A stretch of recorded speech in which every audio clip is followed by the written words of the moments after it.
bienvenue à la masterclass, sur l'état du lieu, du JDR dans mon associatif. Donc on est en salle alpha et donc les, conférenciers, de cet événement, alors bien sûr, présidente de la Fédération française du jeu de rôle, qu'on ne présente pas, tout de suite. Ensuite, il y a Alexandre Lopez qu'on attend, Grégouille qui va se présenter et Geoffrey, de Occitanie Comics qui se présentera également. Donc bah, Grégouille commence, comme, Ça marche, ouais. Confiance, Bonsoir tout le monde. Donc, je suis Grégory Mirville, alias Grégouille, président de l'association À nous de jouer, dans le Finistère, plus précisément à Tours, un petit bled de 1000 habitants. Voilà. Où on est un club de jeux de rôle dans un club de jeux de société, et où il y a une section figurines, jeux de rôle et balades nature. Voilà, pour situer un peu l'association dans laquelle nous sommes. Vous avez à Voilà. peu près combien de membres? En membres, on a 90 adhérents. Cette année, là, depuis septembre, on n'en a que 40, Mmh. du fait du confinement, donc c'est un peu compliqué. Mais on reste super content quand même de pouvoir déjà fédérer des personnes où on habite sur le jeu de rôle. Ouais, c'est sûr. Mm. Bon, on va passer à Geoffrey, donc tu viens d'Occitanie Comics, dis-nous plus. Alors, moi je m'appelle Geoffrey, je suis podcasteur, donc pour la chaîne Occitanie Comics qui parle de comics, de manga, particulièrement, mais je suis également membre d'un club de jeux de rôle à Auch qui s'appelle les Runes de Gascogne, qui est, d'après ce qu'eux me disent depuis que j'y suis, le plus vieux club de jeux de rôle de France parce qu'il est actif depuis septembre 93, sans discontinuer. Donc c'est pas mal. Historique. Eh bah, oui. Du coup, Et il tourne bien en ce moment? non, plus vraiment, alors moi j'ai été secrétaire du général du club il y a 5-6 ans de mémoire, peut-être moins. Et là, il y a moins d'une dizaine de membres quand j'y suis retourné, cette année. OK, ben, super. Donc moi pour la fédération, donc la Fédération française de jeux de rôle, c'est donc une association loi 1901 qui a été créée en 97, donc elle a 23 ans. Et qui a, tout simplement pour but de fédérer, l'ensemble des pratiquants et des associations, de jeux de rôle pour, ben, s'entraider. Parce que, ben, quand on est 10, à Tourcoing et 14, à Nantes, et 12 à Lyon et cetera, c'est parfois un peu difficile d'avoir une présence dans les grosses conventions, ou d'obtenir des fonds, et notamment la fédération, historiquement, hein, fait un partenariat avec la Fédération française de grandeur nature, en cours la FEDGN, pour proposer donc une assurance qui permet de couvrir, pour les associations, leurs activités ludiques, dans des espaces clos, prêtés par la mairie ou même si vous avez un garage, voilà. Et bon, on verra, post-confinement quand on aura le droit de se réunir à plus de 6. Mais et voilà, idéalement, la fédération essaye de proposer des services, aux associations, les aider à, s'installer, à être assurées, avoir un contact tout simplement pour savoir, comment est-ce qu'on peut participer à telle ou telle convention. Et David, toi qui as été président, parce que moi je suis présidente depuis octobre, toi qui as été président depuis, un peu plus longtemps au sein de la fédé, est-ce que tu peux nous en dire plus? Je sais pas s'il a disparu des ondes?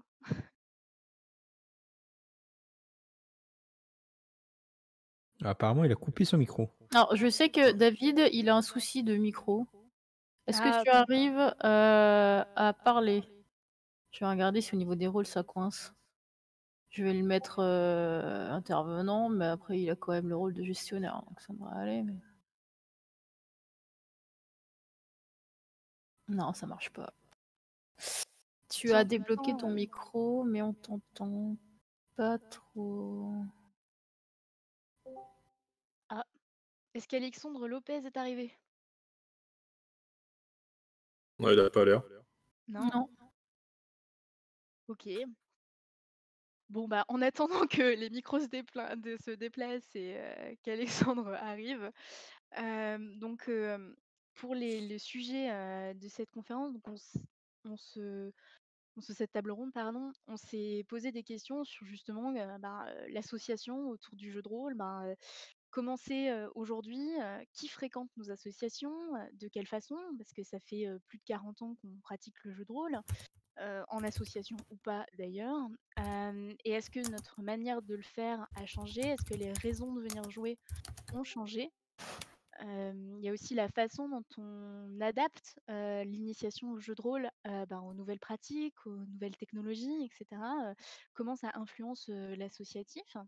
Par rapport à la pratique du jeu de rôle en elle-même en termes d'association, là, on a un peu un tour de France, des assos, pour voir, est-ce qu'on a des différences, des expériences, qui se confrontent ou qui vont dans le même sens sur la pratique du JDR, que ce soit par exemple, en Occitanie, ou dans le sud de la France ou par exemple la version parisienne où c'est très, urbain. Et on a aussi également la question sur la consommation de masse, du jeu de rôle qui est, on a noté qu'il y avait une vibe, là, depuis quelques années, le JDR c'est devenu fashion et on ne joue plus comme, dans les années 70-80 quoi. Puis en plus, au niveau associatif, on s'est retrouvés un peu par terre cette année, parce que, tout ce qui nous amenait du chaland, les conventions, les réunions régulières dans les locaux et cetera ont été obligés d'être annulés ou s'ils n'étaient pas annulés, les contraintes sanitaires sont tellement fortes que, le milieu associatif, soyons honnêtes, c'est un peu en crise, quoi. Puis surtout les associations qui recrutent, on dit qu'il y a à peu près, 40 des associations qu'on appelle des associations employeuses, donc qui ont un salarié ou plusieurs, qui estiment qu'ils vont pas pouvoir faire l'année 2021 parce que tous les événements qui leur rapportaient de l'argent et leur permettaient de boucler l'année, quoi, hem, leur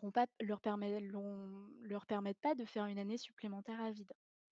Donc voilà, toutes ces questions, on va essayer de les aborder. On va laisser parler, l'ensemble des conférenciers sur le sujet. Est-ce que tu m'entends maintenant, Sophie? Oui! Super. Bah, il y avait un petit réglage. Euh, Déjà, je voudrais remercier tous les participants d'être là, d'avoir déjà abondé pour la cagnotte et pour d'autres de nous avoir déjà beaucoup aidés. Et puis, comme c'était la table ronde sur l'état des lieux du jeu de rôle dans le milieu associatif, je voulais aussi préciser que le Roll Event, c'est une initiative associative. Et ça me paraît très important de le dire, de le redire, parce que c'est quelque chose qui est à la fois une force et une faiblesse. Une force parce que ça permet d'irriguer, d'envoyer des retours d'expérience et de la rémunération symbolique dans tous les clubs, les associations partenaires et les associations membres de la Fédé. Mais c'est aussi quelque chose qui demande du temps, de l'implication,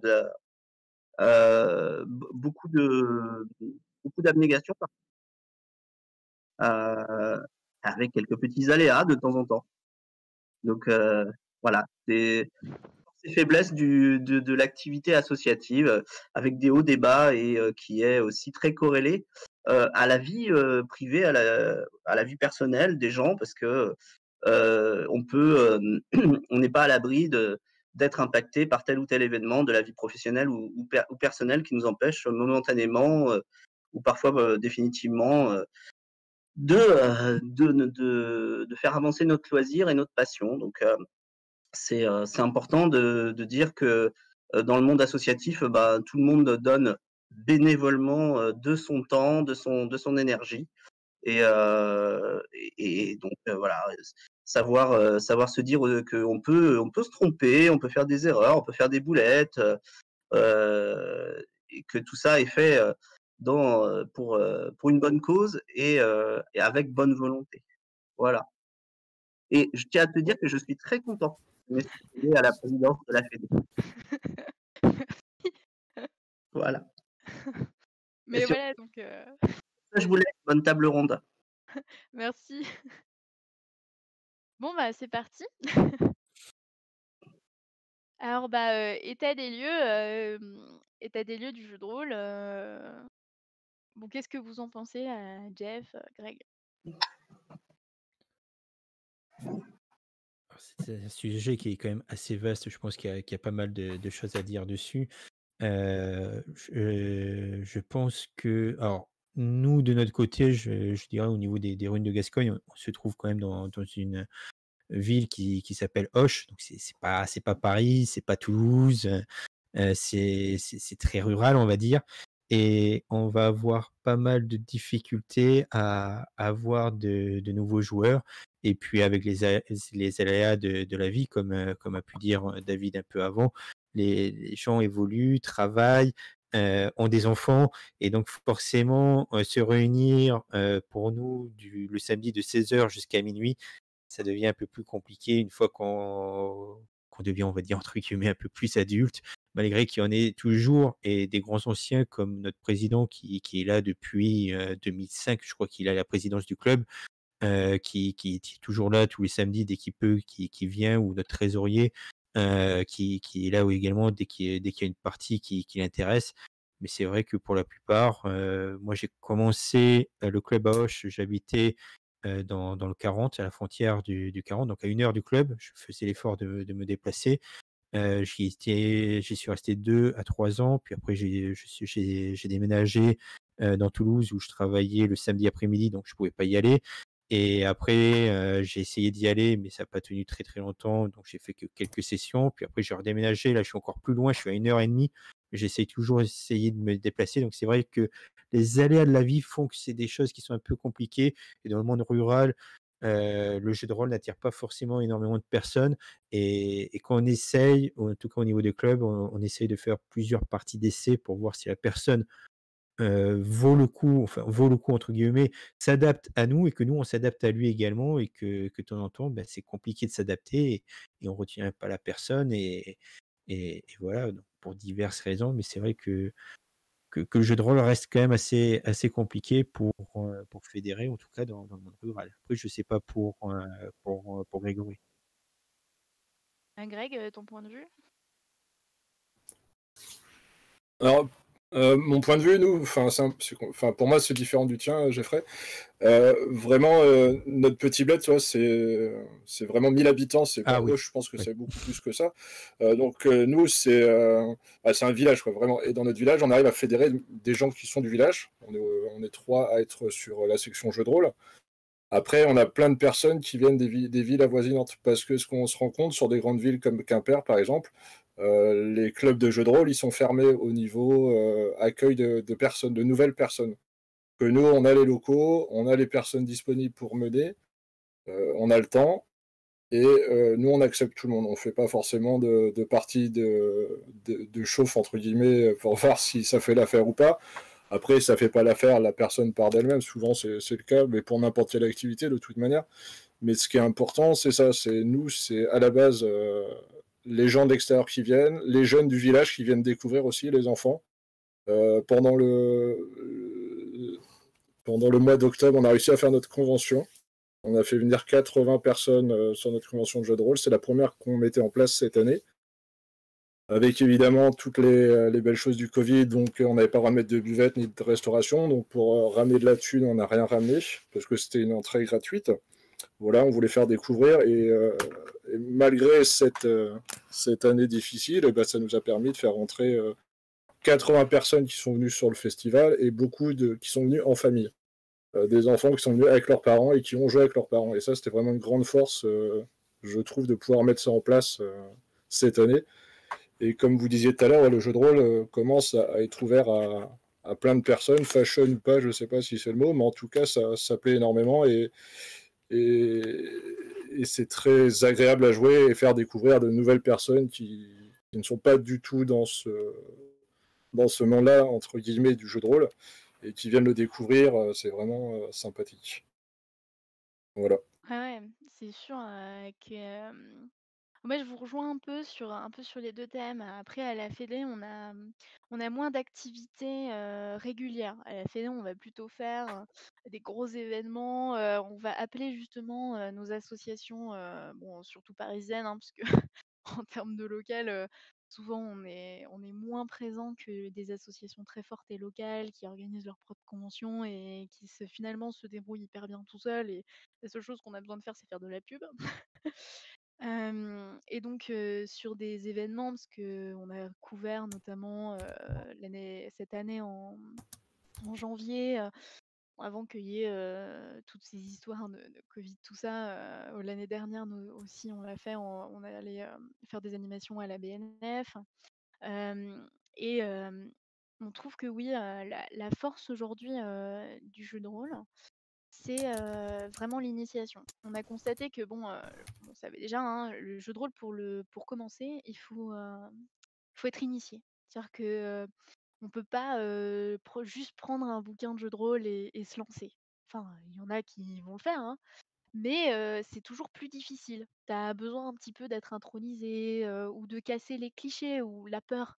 Tout à l'heure, lors de la conférence d'ouverture à 12:00, la présidente, justement des Blues Roses qui a fait un petit partie de test, parce qu'elle n'avait jamais joué, a été introduite, par son dit collègue, collaborateur bénévole événementiel, Marc, qui justement, l'a mise en confiance et lui a permis, d'aller au-delà de la peur, de découvrir, une nouvelle pratique. Et franchement, les forces des associations, c'est vraiment ça, c'est l'initiation et c'est l'accompagnement, dans l'initiation des parents et des enfants. On se rend compte que, notamment par exemple, à la Bibliothèque nationale de France, quand on a fait des animations, c'était vraiment des publics extrêmement variés, avec des objectifs de jeu extrêmement variés également.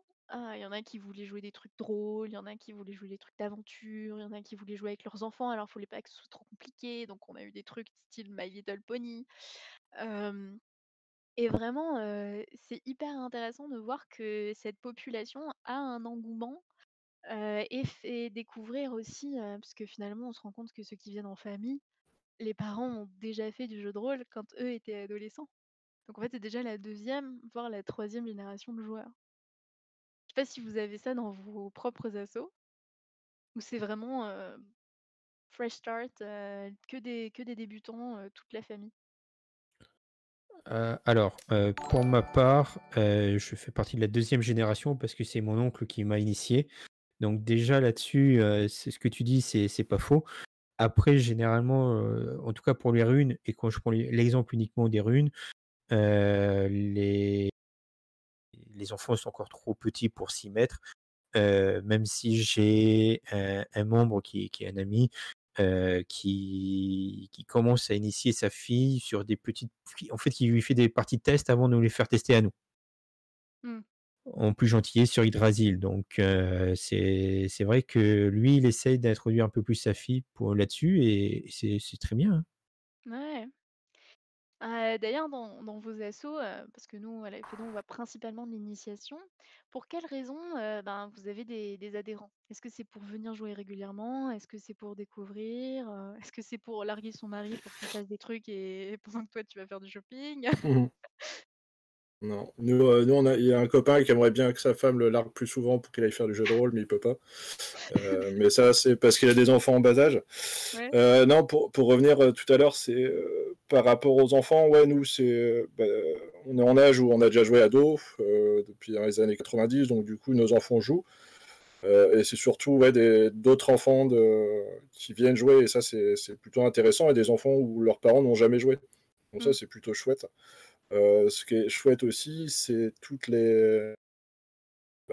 l'engouement que ça donne à ces enfants-là de jouer et de se dire que c'est gagné parce qu'ils ont envie d'y jouer, ils jouent entre eux, ils inventent leur jeu de rôle, ça c'est assez rigolo de les voir jouer, ils font des histoires, donc c'est vraiment sympa. Donc ouais, l'initiation c'est bien, et quand on fait l'initiation, on va aussi sur l'extérieur, on reste pas que dans notre commune à se dire voilà, les gens vont venir à nous. Non, on va voir aussi les autres communes d'à côté, les collèges, les centres de loisirs, les médiathèques. Est-ce qu'on va aussi intervenir Bah, dès qu'on a l'occasion de promouvoir le jeu de rôle de notre côté, bah, on le fait, quoi. Voilà. Et comme après, nous, on a un partenariat avec la communauté de communes, c'est-à-dire qu'on a une subvention, donc on ne fait pas payer nos interventions sur des lieux publics. Après, quand ça reste du privé, voilà, là, on demande plutôt une prestation, mais c'est plutôt rare. Ouais. Et comme les initiations se font surtout avec un animateur, là, Vincent, donc la plupart après reviennent dans le club pour au moins essayer de jouer et puis voir si ça les intéresse d'aller plus loin et ça c'est gagné, quoi. Alors ça, Voilà. ce que tu viens de dire, c'est quelque chose qui est très intéressant, c'est qu'il faut que la commune, enfin que la commune te soutienne.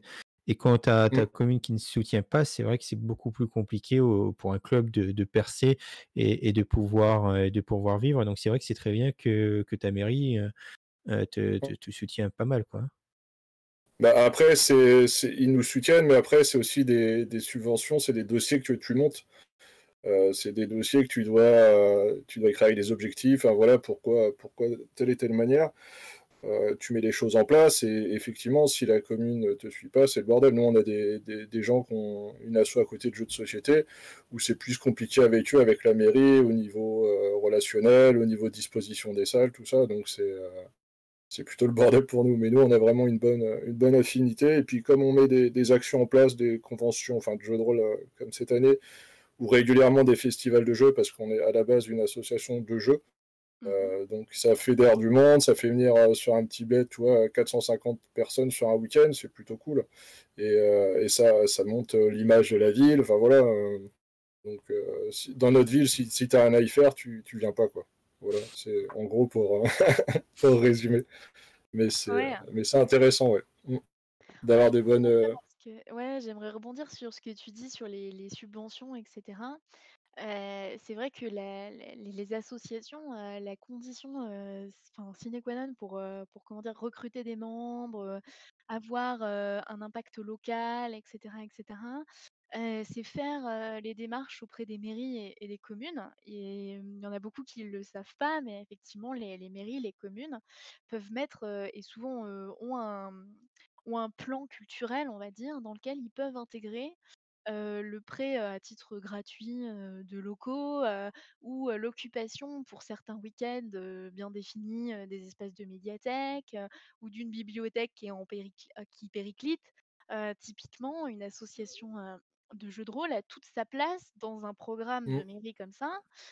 Et quand on propose des choses, bon alors on peut ne pas s'entendre du tout avec l'équipe de la mairie, hein, ça arrive. Mais il y a quand même de grandes chances, pour que, ben, une association de jeux, que ce soit une association de jeux de plateau, hein, parce que c'est inclusif, mais particulièrement le jeu de rôle qui demande finalement assez peu de moyens, hein. Tu pas besoin d'acheter de boîtes de jeux et cetera, ben, soit, plébiscité notamment par les mairies et les communes. Et effectivement, c'est quelque chose qu'il faut conseiller. Après, c'est toujours un peu fastidieux, de monter son dossier de subvention, mais ça, c'est un autre sujet. mm. Et donc, est-ce que, pour ceux qui ont fait du jeu de rôle à travers les années et cetera, comment est-ce que, vous trouvez que la manière de jouer s'est adaptée au sein des assos, avec, l'arrivée du numérique et cetera? Bah, Alors ça, Dune, vas-y, Geoffrey, je t'en prie. Ouais. non, non, vas-y, commence, t'as commencé après tout. Pardon, d'accord. Ce que je disais, nous, s'il n'y avait pas eu le Covid, on n'aurait jamais fait du numérique. Voilà. Et grâce au Covid, on a joué beaucoup plus avec les membres de l'asso qu'en temps normal en présentiel. Voilà Ouais. notre retour d'expérience. Et pour moi, ça reste toujours plus sympa de jouer à une table. Ouais, Ça, c'est mon point l'expérience de est vue. différente. Ouais, Ouais, ouais. tout à fait. Ouais. Puis ça demande, pas la même préparation pour, les compteurs quand il y en a. Mm. Puis il y a pas le même feeling, avec, Marie de Thunder Days qui occupait le workshop cet après-midi. On s'est dit, avec le physique, avec le présentiel, on crée un lien social qui est, extrêmement différent et qui a une valeur différente que ce qu'on va créer en digital. Par contre, l'opportunité du digital pour le jeu de rôle avec les virtual tabletop, comme, Let's Roll, Roll20, on a aussi des versions un peu plus light et qui, permettent de faire tout le monde en visio et cetera, comme Stories, qui sont des softwares qu'on installe. Ça permet en fait d'avoir un lien pendant, par exemple, une période comme le covid ou pouvoir jouer en vraiment très distanciel. Moi, je me souviens avoir continué certaines parties de jeux de rôle pendant que moi j'étais en voyage, enfin j'habitais en Chine, pendant 3 ans et là, ma seule façon de faire du jeu de rôle en français, c'était via ce lien virtuel. Et c'est vrai que ça maintient, les liens, mais personnellement, là encore, on n'a pas le même feeling effectivement. Parce que, ben, on voit des images, on va pas, casser la croûte avec ses copains de table, le MJ, il peut pas, mettre la musique et la lumière tamisée, et du coup, on a une expérience différente. Par contre, on a des expériences qui sont aussi valorisables, sur une table, que sur un tabletop, sur des tables virtuelles. C'est vrai.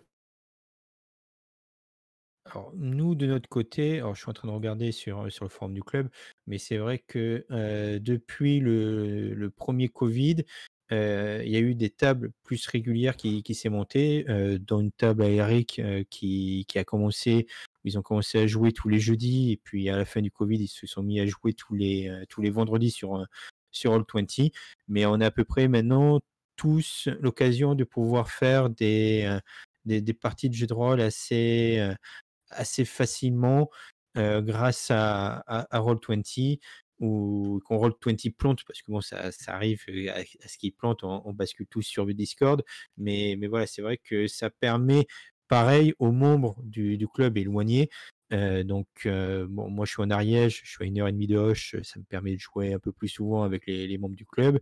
Mais on a également un autre membre, lui, qui est à Bordeaux, donc il est carrément à 3 heures de route, qui permet à Seb de jouer tous les week-ends avec nous sans problème.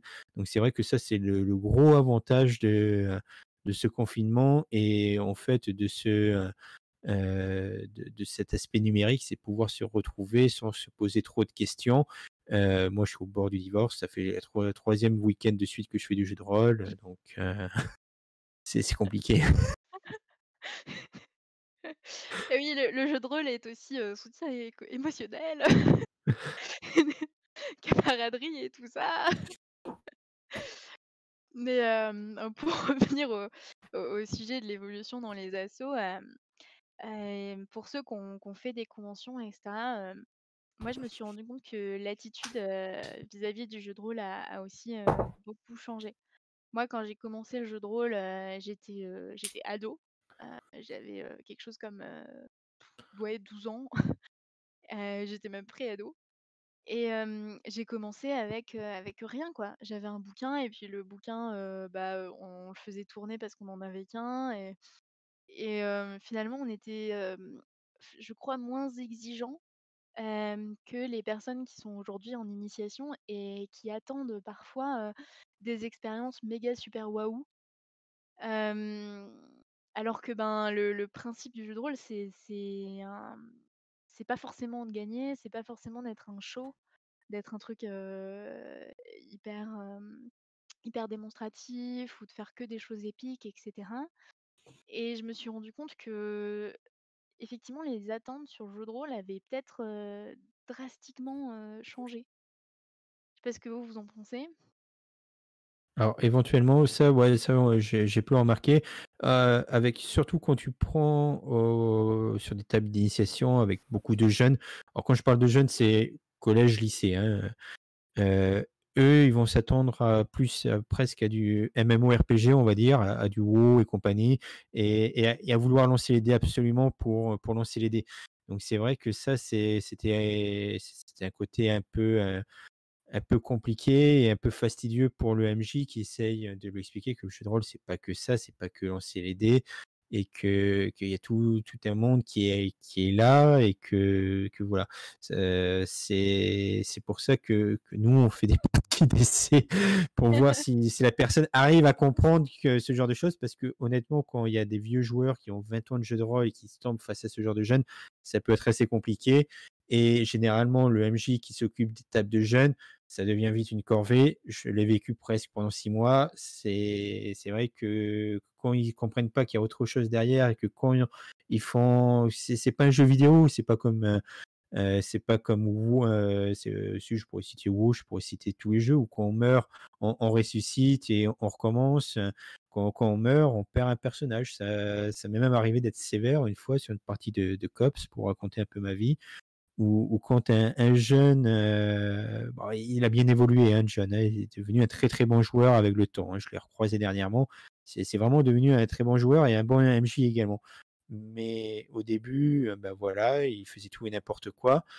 Son personnage aurait dû mourir dans Cops et ben, je l'ai fait survivre exprès pour qu'il comprenne qu'il y ait des conséquences à ses actes et qu'il va devoir vivre avec une moitié de cerveau en moins pour son flic. Donc voilà.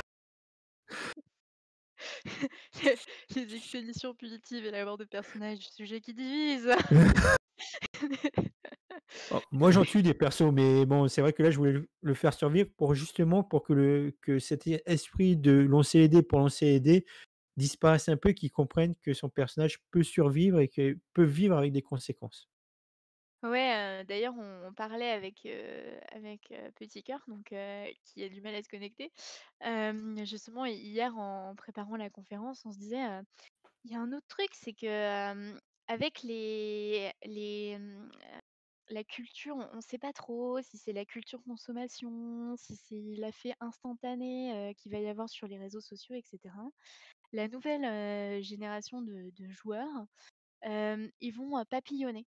C'est-à-dire qu'en fait, ils vont commencer une partie et puis comme souvent il y a beaucoup de choix, il y a beaucoup, beaucoup de jeux qui existent, dans les associations qui ont un certain pool de membres assez actifs ou qui se réunissent tous les week-ends, comme l'association de Petit Cœur et ben, eux ils ont un souci, c'est que, ben, il y a des gens qui commencent une partie, donc une partie c'est environ, 3 heures quand on fait un scénario un peu développé et qu'on est 4-5, ça passe quand même assez vite. Et qui du coup vont abandonner, la partie, avant qu'elle soit complètement finie pour recommencer une autre partie sur un autre sujet un peu après et d'avoir du coup des joueurs qui sont pas constants, qui vont pas, s'investir, heu, autant qu'on attendrait, tu sais, quand tu crées un personnage, tu t'attaches à cette personne, à ce petit personnage que tu joues et dont tu vas avoir, pratiquement des droits de vie et de mort, sur lui. Et donc on s'est rendu compte que cette nouvelle, un peu génération pour généraliser, il y a toujours des exceptions bien sûr, avait, tendance à justement pas s'investir suffisamment, pas, lire à fond les règles, y aller un peu trop dilettante, et du coup de pas, s'investir complètement, dans un jeu, dans une partie, et de plus avoir un aspect, quasiment, spectateur. Ça rejoint un peu ce que tu disais sur le MMORPG. Ils s'attendent, juste à faire une action, tu roules les dés, tu sais si c'est fait. Tu dis que tu fais ça, tu pas besoin, d'argumenter ou d'être bon en poésie pour que ça marche. Hem et du coup, bah, il y a une espèce de manque de narration, un peu constaté. Est-ce que vous avez eu le même retour? Je te laisse, Greg, hein. Moi, j'ai déjà donné mon Ouais, opinion ouais, ouais, dessus. non, mais je suis en train d'y songer, mais c'est. Alors, moi, j'interviens aussi dans mon taf. Je fais de l'animation jeunesse où je fais aussi du jeu de rôle dans un espace jeune et des soirées souvent.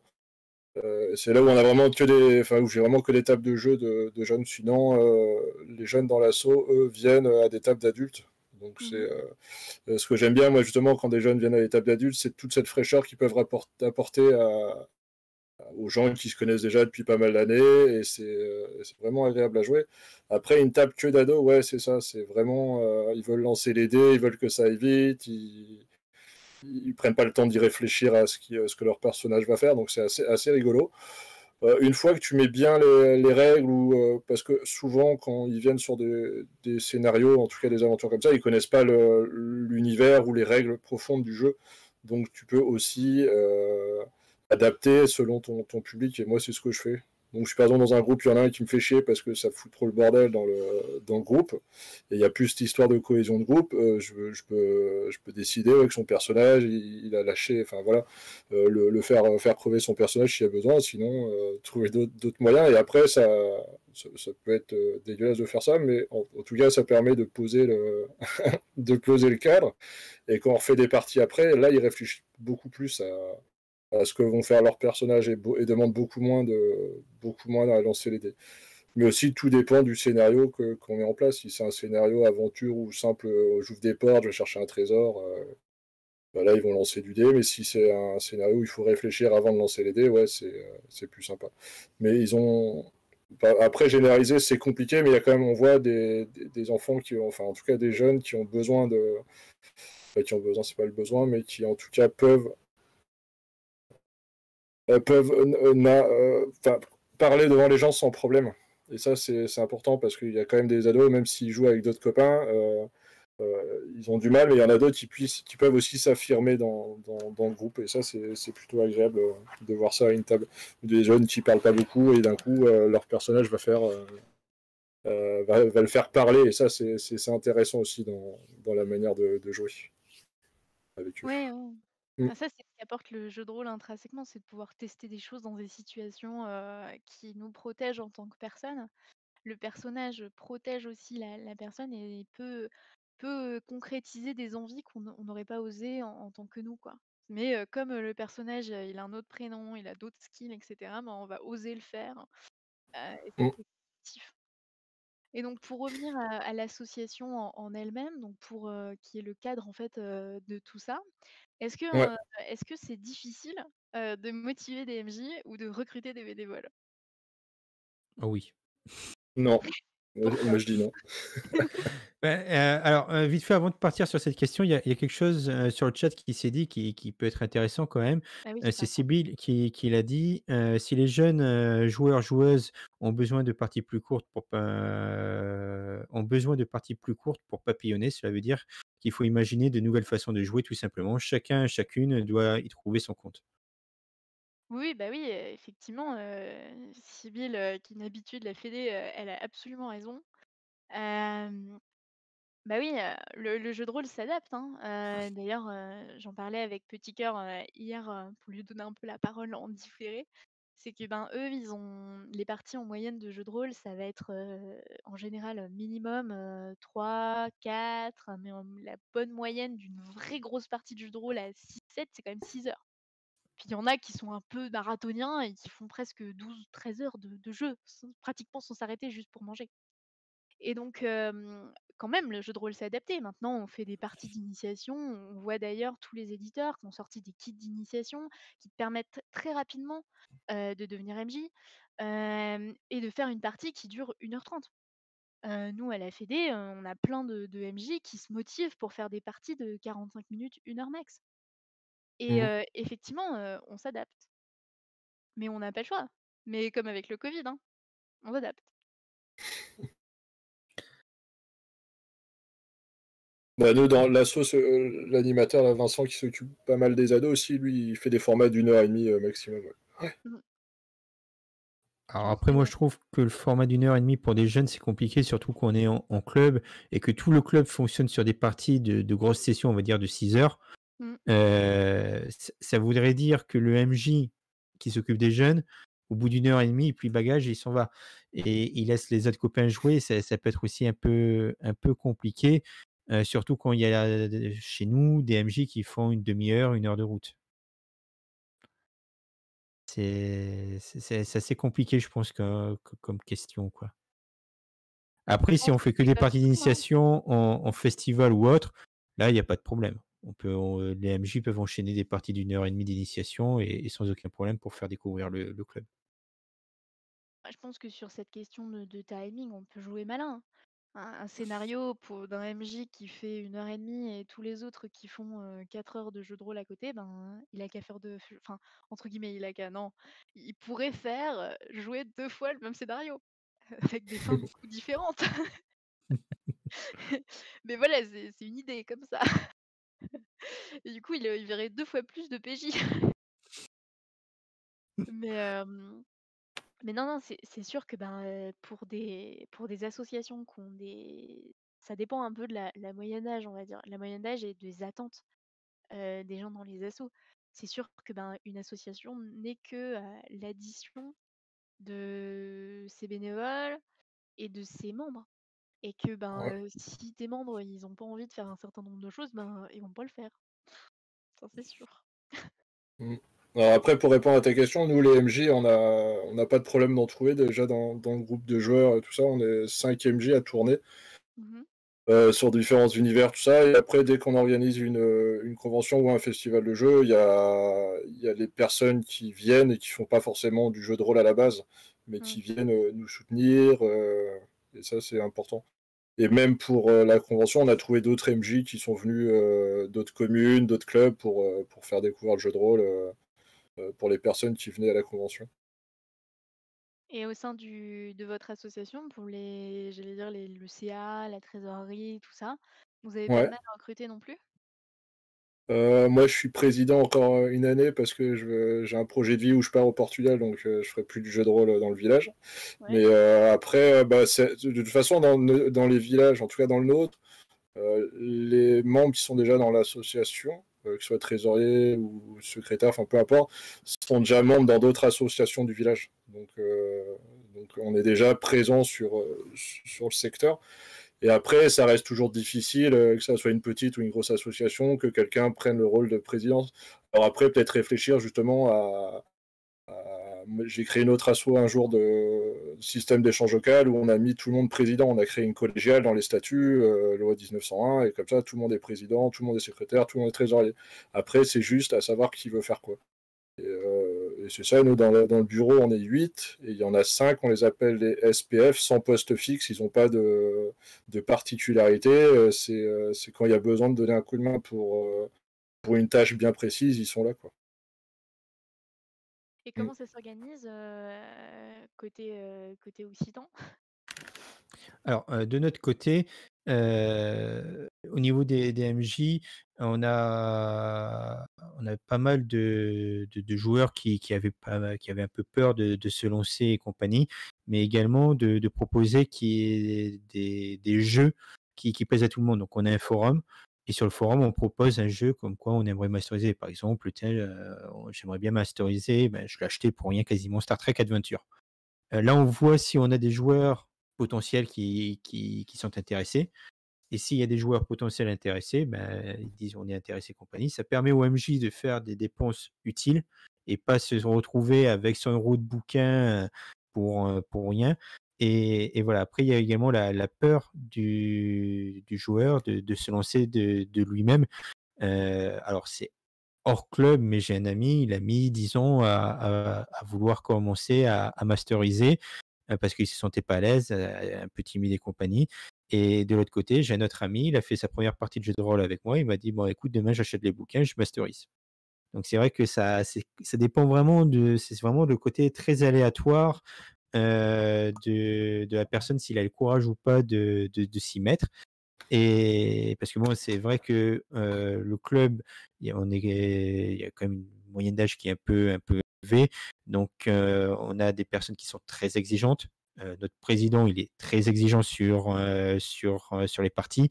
Il demande à ce que les parties soient un peu cohérentes et tout. Donc c'est vrai que ça peut faire légèrement peur et aux gens de s'y lancer, on va dire. Donc voilà. Et après en ce qui concerne le bureau, on a François, notre président, qui doit être là depuis des années. Depuis 2003, il me semble qu'il est président. Et notre trésorier ne change pas depuis que je suis là-bas. Donc depuis 10 ans, le trésorier n'a pas changé. C'est vraiment le poste de secrétaire général qui change. Alors moi, je l'avais pris, mais malheureusement, avec le travail et autres, j'ai dû l'arrêter. Mais mais voilà, c'est le secrétaire, on va dire, c'est celui-là qui est le plus proche et qui peut vraiment venir sur une année pour aider et participer au parti. Ouais, nous, au sujet justement de la structure de l'association, on s'est rendu compte qu'il y avait quand même un peu 2 ambiances, 2 écoles, quoi.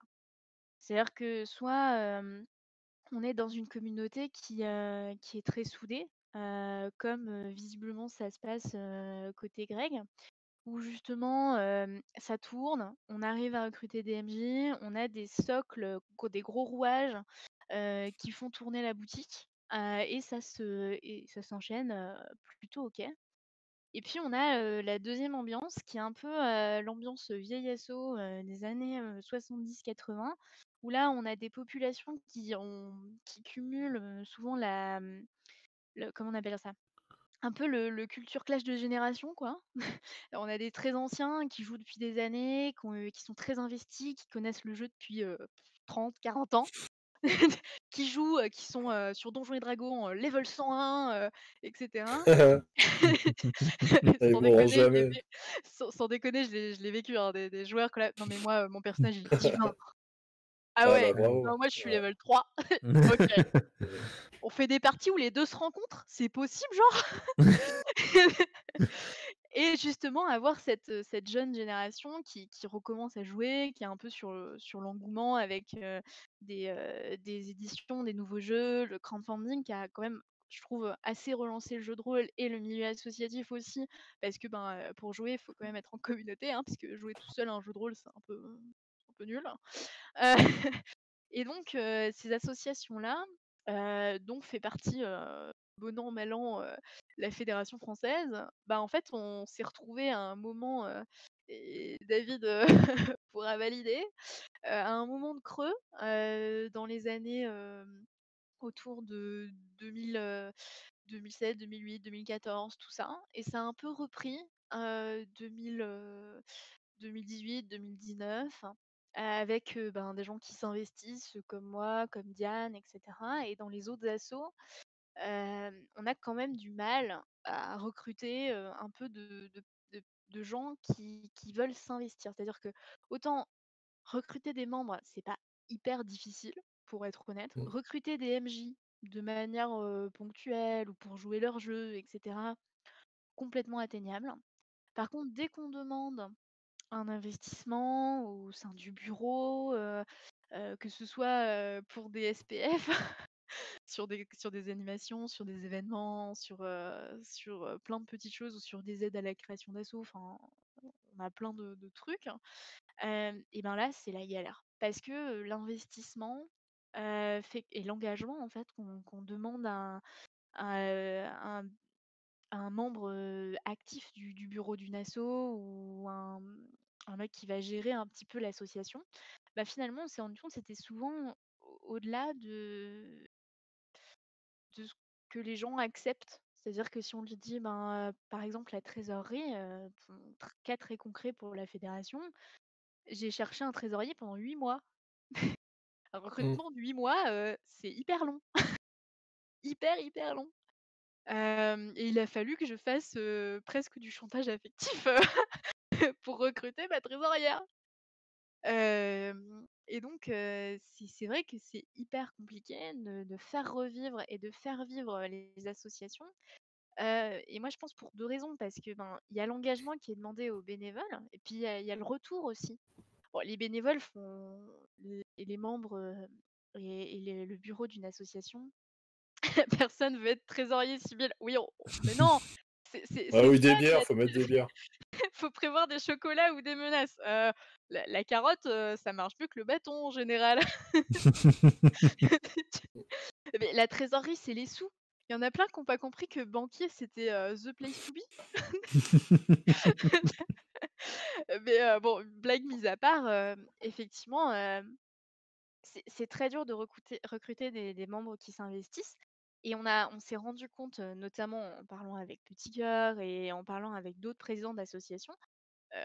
J'ai un président d'association qui pète des câbles, parce que, ben, comme il est tout seul à s'investir, et ben, on se sent un peu désespéré au bout d'un moment. Genre, si on est 3 dans une association où il y a 108 membres, ben, c'est compliqué, en fait, on se rencontre. Et que comme il y a une espèce de manque, après, c'est un peu un point de vue personnel aussi, et c'est un peu un ressenti. Donc, forcément, il y en a plein qui vont avoir des expériences différentes.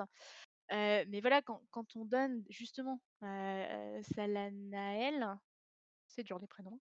Effectivement, quand on est président ou trésorier d'une association, on va souvent avoir des responsabilités légales. C'est nous qui allons signer quand on gère les Mm. sous, etc. Et oui, ça engage tes responsabilités personnelles, ton code moral. Il faut être éthique, il faut pas voler dans la caisse. Sinon, ben oui, tu peux encourir des petits soucis si tu piques dans la caisse d'une association à but non lucratif. C'est ça, c'est vu. Mais voilà, c'est un truc où dans les assos, aussi, je trouve, on attend un peu heu, les joueurs, en tout cas les membres, et moi je l'ai été pendant des années avant de passer, à un statut de présidence, même actif au sein d'un CA. Bah, en fait, tu t'attends beaucoup de choses et tu dis jamais, merci aux bénévoles, tu vois? Et du coup, il y a une forme d'ingratitude au fait de faire, partie de ces assos, de les porter à bout de bras et tout. Et je sais pas si vous avez un peu le même sentiment? Cette espèce de petit truc des fois, vous vous dites: «Mince, j'en ai ras-le-bol». Après un gros événement et tout, on est fatigué, «Mince, j'en ai ras-le-bol, j'ai eu que des retours négatifs», alors que franchement, je trouve on s'en est bien tiré alors qu'on a fait ça avec rien, quoi. Littéralement, notre couteau et notre slip. Au-delà de ça, ce qui est, Coucou! salutations, excusez-moi, petit problème d'ordinateur, je suis enfin là. Au-delà de ça, je rebondis, hein, je me permets sur ce que tu disais parce qu'il y a quand même quelque chose, d'important et d'intéressant, c'est que, avoir des retours négatifs, ça fait mal. On Mmh. s'investit, faut pas oublier que, on est tous bénévoles, ça part d'une passion et à un moment donné, on a tellement envie que cette passion, perdure et avance qu'on décide de s'investir. Avoir un retour négatif, ça fait mal. Mais des fois, ce qui fait encore plus mal, c'est de pas avoir de retour du tout. Et tu parlais du fait d'avoir des retours négatifs et des fois, quand on est organisateur d'un événement, que ce soit dans son association ou à travers son association, le fait de ne pas avoir de retour du tout, des fois, c'est presque plus frustrant, hein, de ne pas savoir vraiment si les gens, ils ont aimé ou pas, ou tout simplement avoir l'impression que les gens se désintéressent totalement de la mise en avant qui a été faite de l'association. Et ça, c'est vrai que pour les gens qui essayent aujourd'hui de s'investir et qui sont malheureusement trop peu, le manque de reconnaissance, même si on est tous d'accord qu'on ne prend pas ces postes-là pour avoir des tapes dans le dos toutes les 5 minutes, mais ouais, ça fait du mal. Et c'est difficile après de trouver une motivation qui permet de perdurer. Donc voilà, c'est à voir aussi au niveau associatif, c'est que on parlait du fait d'avoir de plus en plus de mal à trouver des gens, mais ce qu'il faut bien voir, c'est que la vie, on va dire de tous les jours, fait que quand on va principalement faire du jeu de rôle, on y va avant tout pour se détendre, pour être avec les copains, pour passer un bon moment.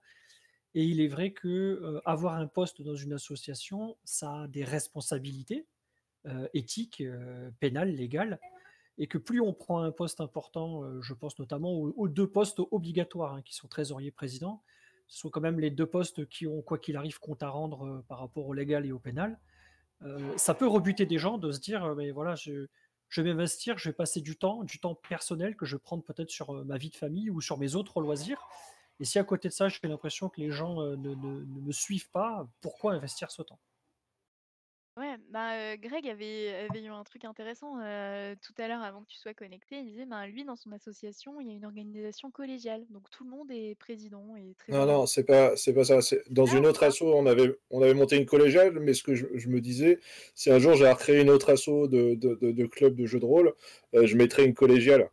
Voilà, c'est parce que Mmh. le retour que j'ai aussi, c'est effectivement, moi je suis président de l'association À nous de jouer, je suis joueur, je suis meneur, c'est une activité que j'aime bien, donc je m'y suis investi complètement là.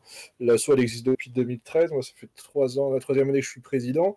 La présidence, je l'ai prise, c'était simple, l'ancienne présidente, elle a démissionné, et elle a démissionné le jour de l'AG, et le jour de l'AG, il fallait qu'on trouve un président, et personne n'a levé la main. Bon, je me suis dit, allez hop, je lève la main parce que j'aime bien. Voilà. Et ce qui est important, c'est ça, c'est qu'à un moment, oui, comme on dit, on donne de notre temps personnel, de famille, tout ça, on s'investit. Ce qui est compliqué, c'est quand il y a des gens qui viennent juste consommer, en fait, c'est ça, et qu'ils voient pas tout ce qu'il y a derrière, ils peuvent consommer et s'asseoir le cul sur une chaise et lancer les dés, tu vois. En gros, c'est ça. C'est ça qui est très déstabilisant. Après, c'est dans chaque association, que ce soit du jeu de rôle ou toute autre association, c'est ça. Le retour qu'ont les personnes aux manettes, entre guillemets. Et pour moi, de mettre une collégiale en disant, bah voilà, tu rentres dans l'assaut, t'es membre du bureau, et ben, c'est aussi de se définir qui fait quoi. Parce qu'il y en a beaucoup qui se laissent aller et qui se disent, ah bah c'est bon, moi je fais pas, et puis surtout me demandez pas, de toute façon je ferai pas. Voilà. Et, ouais, je pense que ouais, de faire une collégiale, et ben, ça permettrait à tout le monde de pouvoir se dire, bah ouais, ma voix elle est aussi importante, parce que souvent il y a aussi le cliché où il y en a qui se disent que le président, bah, il a tous les pouvoirs dans l'assaut, alors que non, il a la même voix que tout le monde, donc c'est que l'adhérent qui lance les dés, qui vient s'asseoir juste, et qui repart, c'est la même voix. Après, c'est compliqué, oui, de ne pas être reconnu quand tu mets des choses en place et derrière ça vient pas, ou les personnes ne viennent pas, ou, voilà. Greg, on a une question de Sibyl Ouais. qui dit: est-ce que vraiment on a testé la collégiale et est-ce que ça marche pour de vrai?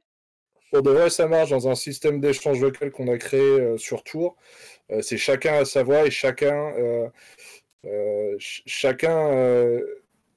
président, chacun est trésorier, chacun est secrétaire. Donc tu peux très bien gérer le secrétariat et ça marche vraiment, ouais. Ok. Et t'as plus cette pression-là d'être le seul président, quoi. Et on est tous présidents, c'est génial. Ouais, Ouais, moi, ça serait un rêve, ouais. Hein? Mais au niveau Pardon paperasse, Pardon, mais au niveau paperasse, par contre, vous gérez ça comment? Parce que légalement, Bah, il y a une légalement, déclaration en préfecture. Ouais. Bah ouais, comme un trésorier président, c'est tout. Ouais. Donc vous Et déclarez ça, quoi, maintenant, c'est déclaré vice-président, sur le trésorier? faut que tu ailles voir sur le site de la préfecture, mais normalement, tu la désignes en tant que collégial, ton association. Voilà, que tout le monde a le même niveau, au niveau juridique et légal. Comme ça permet de pas avoir cette pression de se dire, putain, si un truc qui m'arrive, c'est moi qui l'ai, et puis voilà. Donc tout le monde assume, et c'est plutôt bien. Qu'une seule personne assume pour les autres, quoi. Ouais, mais du coup, ça demande pas genre une gouvernance un peu spéciale, c'est-à-dire avoir quelqu'un qui donne une vision où c'est vraiment tout très démocratique, chacun a sa voix et ça fonctionne. Chacun a sa voix et ça fonctionne. Et en fait, si 51% des personnes veulent aller dans cette direction-là et que les 49 autres ne veulent pas, et ben, on suit les 51%. On ferait la vraie démocratie participative, on ne fait pas la démocratie voilà, comme on connaît dans l'État français. C'est une association. Ouais, mais voilà. C'est une association de combien de membres pour se donner une idée de la collégiale? Celle qu'on avait, on était une 50aine de membres. Après là, nous, l'asso où on est en président trésorier, système normal, on est 90 l'année dernière et cette année 40. 90, 40? Non, 90 l'année dernière, on avait d'adhérents et cette année, depuis septembre, on est à 40 adhérents. Parce qu'on n'a pas repris physiquement l'activité. Mais vous êtes toujours en distanciel. Ouais. Après, juste petit rebond par rapport aussi à ce que tu disais tout à l'heure, je pense qu'aujourd'hui, c'est un constat que peuvent avoir toutes les associations, en tout cas tous ceux qui sont investis d'un poste dans une association, c'est que s'il y a bien un ressenti commun, ou pas mal de présidents, en tout cas moi, tous ceux que j'ai rencontrés, avec qui j'ai pu discuter, on est tous d'accord, c'est que je pense qu'on peut dire qu'un bon 85% aujourd'hui des membres d'une association sont des consommateurs.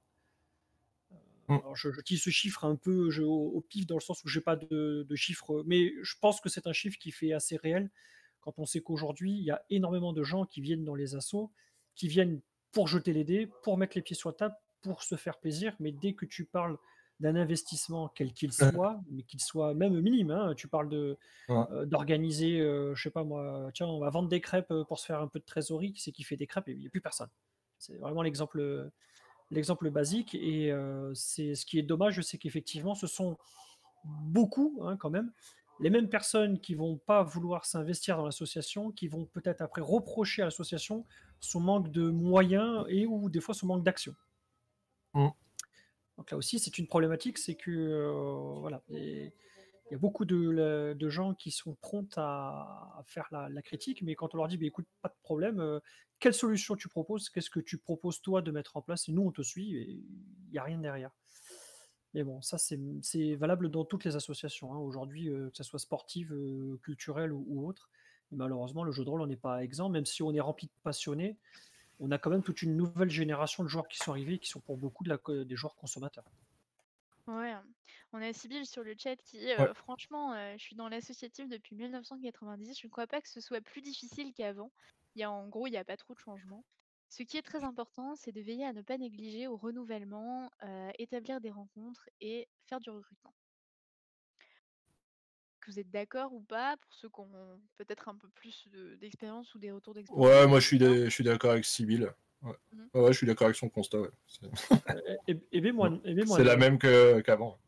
Non, moi je trouve pas. L'investissement des gens n'est plus du tout le même. On est vraiment, je reste sur ce que j'ai dit pour ma part, sur un phénomène de consommation. On a beaucoup plus de consommateurs et moins d'implication. Ça se voit notamment, et on en a parlé tout à l'heure, sur le fait qu'il y a beaucoup d'associations aujourd'hui qui n'arrivent plus à renouveler leur bureau. Parce que les gens veulent bien venir jouer, mais ne veulent pas s'investir. Et il y en a beaucoup d'assos aujourd'hui qui n'arrivent plus à avoir de bureau. Pourquoi les gens n'arrivent pas à s'investir dans le monde associatif, en tout cas là particulièrement pour le jeu de rôle d'après vous? C'est quoi les phénomènes qui se passent en ce moment? Alors, peut-être. En ce moment ou de façon générale? On va dire de façon générale et puis particulièrement en ce moment dans un... Alors, peut-être, moi, j'ai peut-être une idée. Alors, comme vous le savez, je suis à 1h30 de mon club. Donc, du coup, pour avoir ma dose de jeu de rôle, je suis obligé de le faire hors club et avec des joueurs qui sont un peu plus proches. Donc, peut-être que le milieu associatif perd de ça parce que on peut se réunir pour faire du jeu de rôle autrement, Roll20, entre voisins, entre amis et compagnie. Donc, c'est vrai que tout ça, ça peut mener une baisse de monde plutôt qualitatif, on va dire, parce que ce sont des personnes qui se sont investies, qui s'investissent, qui créent des scénarios ou autres. Et voilà. Et après, la deuxième chose qui me vient en tête, c'est également le format de certaines associations. Quand j'avais déménagé sur Toulouse à l'époque où j'y habitais, je m'étais renseigné pour des clubs de jeux de rôle. Et il y avait beaucoup de clubs de jeux de rôle qui proposaient un abonnement annuel. Donc ça, c'est classique, hein, c'est normal pour payer les assurances et autres. Mais ils faisaient également payer la table. Donc, on va dire qu'on payait 50 € à l'année. Et pour venir jouer un samedi, il fallait payer 10-15 €. Et à un moment, je suis désolé, je préfère jouer avec mes potes que chez moi ou chez un pote, bouffer une bonne pizza, que de me dire, tiens, je vais payer 15 € la table. Quoi. Ça fait un peu mal aux fesses. Quoi. Mais ce sont souvent des associations qui ont malheureusement des loyers à payer pour avoir une salle. Parce que je connais bien le milieu toulousain et je te rejoins sur ce que tu dis. Mais malheureusement, sur les grandes villes, genre Toulouse, Bordeaux, moi je connais plein d'associations, ils sont obligés de demander aux gens de consommer du snack ou de prendre un repas ou de prendre des boissons qu'ils vendent parce qu'ils ont un loyer à payer pour avoir une salle. Ça, c'est aussi notre problématique. C'est aujourd'hui, il y a beaucoup d'assos. Quand elles essaient de se constituer en asso, avoir un lieu où se réunir, c'est une très bonne chose. Ça aide l'asso à évoluer. Sauf qu'il y a beaucoup d'endroits, notamment dans les grandes villes, où comme il y a un problème de surface, on fait payer aux associations un loyer mensuel. Et parfois cher. Hein. Moi, je pense notamment à... J'ai des amis à moi qui sont rôlistes sur la côte basque, côté Bayonne, et ainsi de suite. Je peux vous dire que c'est très, très compliqué pour eux de survivre. Mais ils jouent pas à la plage? Les salles, c'est La plage l'hiver, c'est pas terrible. Hein. Et puis, on a beaucoup de dire que le sud-ouest, il pleut aussi chez nous de temps en temps. Oui, je sais. Les dés roulent moins bien sous l'eau. Ouais, c'est non, mais par rapport à ce que tu dis, juste voilà, moi je sais que pour connaître beaucoup d'assauts, parce que je suis du sud-ouest, donc et il y a beaucoup d'assauts quand ils ont des loyers à payer, ils sont vite obligés de. Alors soit tu mets une cotise à l'année chère, mais qui peut rebuter les gens parce que quand tu dis aux gens, ben voilà, la cotise elle est à 90-100 €, on peut toujours faire un parallèle avec d'autres cotisations, par exemple sportives, qui vont être dans les mêmes tarifs, mais c'est pas les mêmes infrastructures, donc les gens ils comprennent pas qu'ils payent autant. Et si tu mets une cotise pas chère et que tu dis aux gens, bah, à côté de ça, on vous demandera un petit coup de pouce sur la consommation, ben là je te rejoins, ça peut vite aussi devenir problématique dans le sens où les gens ils vont avoir l'impression qu'ils sont obligés de consommer pour payer leur partie. Alors qu'en Ouais. fait, finalement, c'est une façon un peu déguisée, gentillette de leur dire aidez-nous à payer le loyer pour que l'association continue de vivre, hein. Ouais, bah, il y a Ah, j'avais introduit au début de la séance justement les assos qui du coup le sentent mal après le Covid parce que bah, justement ils ont plus ces activités qui permettent de rémunérer, c'est-à-dire la buvette out, etc. Et du coup ben tous les frais fixes, c'est un peu compliqué à gérer quand on a plus tous les gars du samedi qui prennent 4 coca, une pizza et je ne sais quoi d'autre. Mais effectivement, ouais, l'argent, c'est un peu le nerf de la guerre. C'est-à-dire que, ben, les loyers, alors moi, à Paris particulièrement, quand on cherche une salle pour organiser un truc, c'est kafkaïen. C'est-à-dire que les bars, ils prennent pas parce que, ben, le jeu de rôle, ça c'est ou alors il faut privatiser la salle. Quand tu pas suffisamment, tu pas sûr de remplir la salle totalement, ben, c'est un peu difficile en tant qu'association de se dire, «On privatise». C'est hyper, difficile de, de gérer, d'autres types de salles, hein, par exemple dans les hôtels et cetera, parce que ça va tout de suite être encore plus cher qu'auprès d'un bar où tu dis: «Ben, on paye pas grand chose, on privatise mais on consomme», tu vois?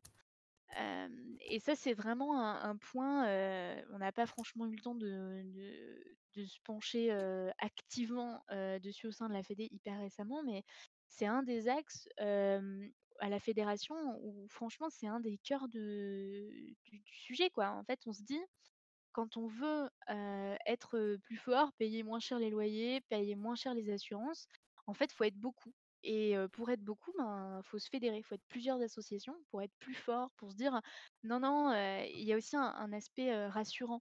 Moi, j'avais un président d'asso il y a quelques mois, qui m'a appelé parce que la municipalité voulait pas lui prêter un local à titre gratuit parce que, ils étaient pas assurés. Et puis surtout, ils disaient: «Mais le maire», tu vois, il connaissait pas, il dit: «Mais je vais pas, c'est quoi le jeu de rôle? C'est un truc satanique, les bonnes vieilles rengaines?» Et Les le fait spectres. de dire, «Non, non, on a une fédération, la fédération, elle fournit une charte, non, non, c'est voilà, il y a une assurance et cetera». Ça permet d'appuyer en fait ces actions-là et le but, en tout cas, pour moi et qu'on souhaite vraiment pérenniser, d'une fédération, c'est ça, c'est d'aider à, on va dire, rassurer les mairies pour que, ben, les loyers puissent être réduits, voire même, donnés à titre gratuit. Mais ça dépend, ben, justement des présidents, de ceux qui s'investissent localement, aussi quoi et puis de ceux qui s'investissent dans la fédé. Mais je dirais que pour répondre à la question de Diane avait dit avant, c'est que, ben, le manque d'investissement des bénévoles dans les associations, je dirais il y a 3 axes, quoi. Le 1er c'est, «Ouh là là, j'ai pas envie». OK, bon, bah, tu consommateur, très bien. Le 2e axe, c'est, il y a des responsabilités. Je suis pas capable, au niveau temps, de rentrer ça dans mon planning, je peux pas, prendre des responsabilités, et cetera. Ça, c'est une des d'autres raisons. Et je dirais la 3e raison, c'est que, ben, concrètement, quand tu prends des responsabilités, bah, ça a un impact, assez important sur ta vie personnelle et des fois, ben, ça transforme, ta passion en travail. Et du coup, ceux qui ont déjà été bénévoles, bah, des fois, ils veulent plus, hein, parce que, ben, ils savent vraiment ce que ça représente et que cette espèce de cercle, on va pas, l'inverse de cercle vertueux, le cercle vicieux, Vicieux.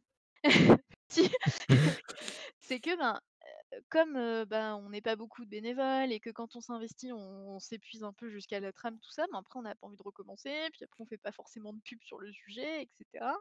Et du coup, faudrait un peu, je dirais, dépoussiérer la mentalité de l'associatif et se dire qu'à plusieurs, on est meilleur, que s'entraider, ben, c'est mieux et que si on est 3 à faire l'équivalent du travail de président pour pouvoir, signer des devis ou participer, donner une vision à l'association, ben, justement, ça peut «alléger» entre guillemets le poste. La trésorerie, c'est pareil, avoir 2 personnes à la trésorerie au lieu d'une, organiser d'événements et faire tourner l'organisation sur, les bénévoles de l'asso, typiquement, ça peut alléger le travail associatif, parce que c'est du travail, même si c'est pas payé et qu'on est payé qu'au sourire. Mais voilà, je pense que c'est aussi ça qui fait fuir un peu, c'est cette charge de travail, des fois ce manque de reconnaissance qui arrive. Alors la plupart du temps, ça se passe très bien, hein. Quand même la grande majorité, les enfants après une initiation, ils ressortent avec la banane, les parents, ils sont époustouflés, ça c'est super et c'est pour ça qu'on fait de l'associatif parce que, ben, c'est une passion et voilà,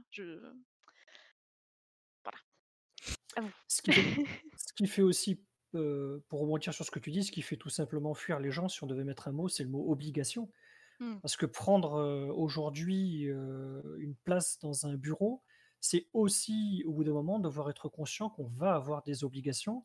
Si on est trésorier, il faut faire rentrer les cotisations, tenir à jour les comptes, informer le bureau de l'état de la trésorerie. Et si l'association est une trésorerie qui lui permet, eh bien, elle veut peut-être investir dans du matériel ou autre. Donc là, ça fait partie du trésorier de dire ça passe pas. Donc, de faire des simus. Faut pas oublier que c'est pas parce qu'on prend un poste de trésorier dans une asso qu'on est comptable, hein. Il y a des gens, ils prennent le poste aussi pour aider, mais ils sont pas forcément dans les chiffres, mais ils ont l'obligation par rapport au poste de faire. Et ça peut faire peur. Le secrétariat, ça va être tout ce qui touche la paperasserie, une paperasserie qui peut être délicate parce qu'encore une fois, on va s'adresser aux mairies ou à des fois des partenaires. On est d'accord que c'est pas du SMS ou H madame. Donc Oui. ça va demander un peu d'implication et de travail. Mmh. Et là aussi, donc, une obligation, que des fois, une rigueur que les gens ne se donnent pas, ne s'obligent pas dans leur vie privée. Mais là, l'associatif, on va leur dire, bah si, là, faut que ça passe, quoi. Et le poste de président, moi, j'en parle même pas, hein, c'est l'obligation par excellence, parce que quoi qu'il arrive, la bonne santé d'une association est toujours vue par la personne, homme ou femme, qui est à la tête et qui va avoir une mission de représentativité. Une association est vue à travers son ou sa présidente, et c'est cette personne-là qui va devoir aller serrer des mains, voir justement la mairie quand il y a un problème et tout ça, peut-être négocier le loyer s'il y a besoin. On organise un événement, bah, il faut trouver des sponsors, il faut trouver peut-être des lots, il faut faire venir les gens. Faire venir les gens, ça aussi, hein, c'est pas une mince affaire. Donc voilà, chaque poste a son importance. Tout membre d'une association a aussi son importance, mais il est vrai que dès qu'on rentre dans le bureau, il y a ce mot-là qui aujourd'hui peut devenir un peu frein, c'est le mot obligation. Peut-être que avec l'évolution aujourd'hui, on va dire, de la vie courante qui fait qu'il y a plus de gens qui se sentent stressés, oppressés par le quotidien, on a tous besoin de notre dose de JDR pour se détendre. Si à côté de ça, il y a des gens qui sont obligés de mettre le mot obligation sur leur passion, ça peut devenir problématique. Et on en parlait lors de la préparation de cette conf. Un bureau d'une association, ça peut être vu comme un beau moteur où tout le monde est une pièce essentielle. Quand il y a une pièce qui commence à se corroder parce qu'il y a quelqu'un qui se fatigue, quelqu'un qui est moins en train à faire ses obligations, parce qu'encore une fois, il y en a, eh bien, ça peut entraîner une répercussion en chaîne qui fait qu'au bout d'un moment, il y a quelque chose qui se grippe et des fois, ça casse. Et quand ça casse, c'est compliqué. Et il est vrai qu'aujourd'hui, dans le monde associatif, on a peut-être plus aussi au niveau des bureaux de paperasserie à faire. En tout cas, moi, je vois quand on a commencé, on faisait une assemblée générale, on faisait un compte-rendu, 3 petites choses, et puis ça passait. Aujourd'hui, il y a beaucoup de choses où la mairie nous sollicite, il faut des écrits. Le moindre événement, en fait, aujourd'hui, il faut des autorisations, voire des autorisations spéciales, peut-être faire venir des instances comme les pompiers ou autres pour faire valider l'événement. On est dans un code aujourd'hui de vie plus strict. Nous avons dû, nous, associativement, nous adapter, mais cela demande plus de travail à ces gens de l'ombre qui sont les bénévoles des bureaux. Et c'est en ça que ces bénévoles peuvent, au bout d'un moment, se dire voilà, j'ai donné du temps, mais j'arrête. Sauf Ouais. qu'on en revient à la phrase de tout à l'heure, c'est qui pour prendre le flambeau? Et pour le prendre bien, parce que là, par contre, il faut le dire, c'est pas lever la main en disant bah, je prends la place, hein. Non, c'est lever la main en se disant il faudra faire le boulot. Et ça, c'est moins évident. Jérémy, Greg? Non, pas plus de choses à rajouter que ça. Je pense qu'on a fait. Pour ma part, j'ai fait le tour. Et, Mmh. et oui, quand tu lèves la main, tu sais pourquoi tu la lèves. De toute façon, quand tu prends un poste, Mmh. ouais. Oh, Ouais. c'est pareil pour moi. Mmh. Ouais, on a puis, moi, c'est intéressant d'ailleurs parce que moi, j'ai découvert aussi que dans le milieu du jeu de rôle, heu, c'est un petit peu plus spécifique, c'est un peu plus niche que dans le milieu associatif en général. Moi, avant de rentrer dans le milieu associatif jeu de rôle, j'avais été bénévole pour des très grosses ONG, UNICEF, voilà. Et c'était pas du tout, mais alors pas du tout la même ambiance. Et il y a quand même un côté, très positif, je pense, aux associations de jeux de rôle et il faut le dire quand même, parce que bon là on disait un peu les côtés négatifs et tout ça, mais les assos jeux de rôle, c'est quand même un milieu de passionnés. Enfin franchement, c'est un plaisir quand on tombe, sur des présidents qui sont hyper passionnés, qui ont lu tous les livres. Heu, Par exemple, quand on travaille, la fédération travaille pas mal avec le GROG. Les personnes qui sont au GROG, qui est une association un peu comme la Fédé, qui est, très digitale, tous leurs CA sont ciel et cetera. C'est des passionnés. C'est-à-dire, ils ont lu, tous les livres de jeux de rôle, ils font des oui, on parle de vous. Et quand je rencontre les présidents d'autres associations, les membres des associations de jeux de rôle, bah, c'est un plaisir, quoi. Enfin, je trouve, c'est un milieu qui est, tellement spécifique, donc tout le monde se connaît, donc les petites querelles, bah, on les connaît tous, voilà. C'est comme une grande famille et justement, c'est ce qui est cool et ce qui est intéressant. Je sais pas si vous avez tous le même point de vue? Le monde associatif, c'est une grande famille, hein. Ouais. Enfin, en tout cas, moi, vu à travers le petit spectre du sud-ouest, mais je sais que, par exemple, quand on a commencé à faire des conventions il y a une quinzaine d'années avec un petit groupe de personnes de l'asso où je suis, à force d'aller dans les conventions, on a fini par se connaître, se reconnaître, s'apprécier, jouer ensemble en fonction des affinités, des jeux et tout. Et aujourd'hui, ouais, je trouve que partout où on va, les rôlistes, c'est tous des potes, quoi. Il y a quand même une bienveillance, assez générale, hein. Bon, il y a toujours la minorité râleuse, bien sûr, mais ça, c'est dans toutes les assos, dans tous les milieux. Les râlistes. C'est les râlistes. On les connaît bien. On les aime pour ça, s'ils font l'ambiance. Mais grosso modo, c'est un petit village de Gaulois, les rôlistes et c'est quand même super d'avoir cet aspect un peu collégial, quoi. Un humour bien à nous, des gens qui se connaissent et puis, même, moi j'ai fait des conventions à l'international. Je suis partie à Édimbourg, quand j'ai commencé à éditer mon jeu, qui était en anglais et je connaissais personne, mais j'ai pas eu de problème pour me loger le soir. J'ai pas pris d'hôtel, j'ai dormi chez les gens. Et pareil, quand je suis allée dans le sud de la France et cetera, c'est un truc où, ouais, tu pars quand même du bon pied, quoi qu'il arrive et puis tout le monde partage un peu la même douleur dans l'associatif puisque un président ou un secrétaire en invite un autre à dormir et du coup, c'est l'occasion, d'avoir une discussion, où on refait le monde avec des scies, juste avant d'aller dormir.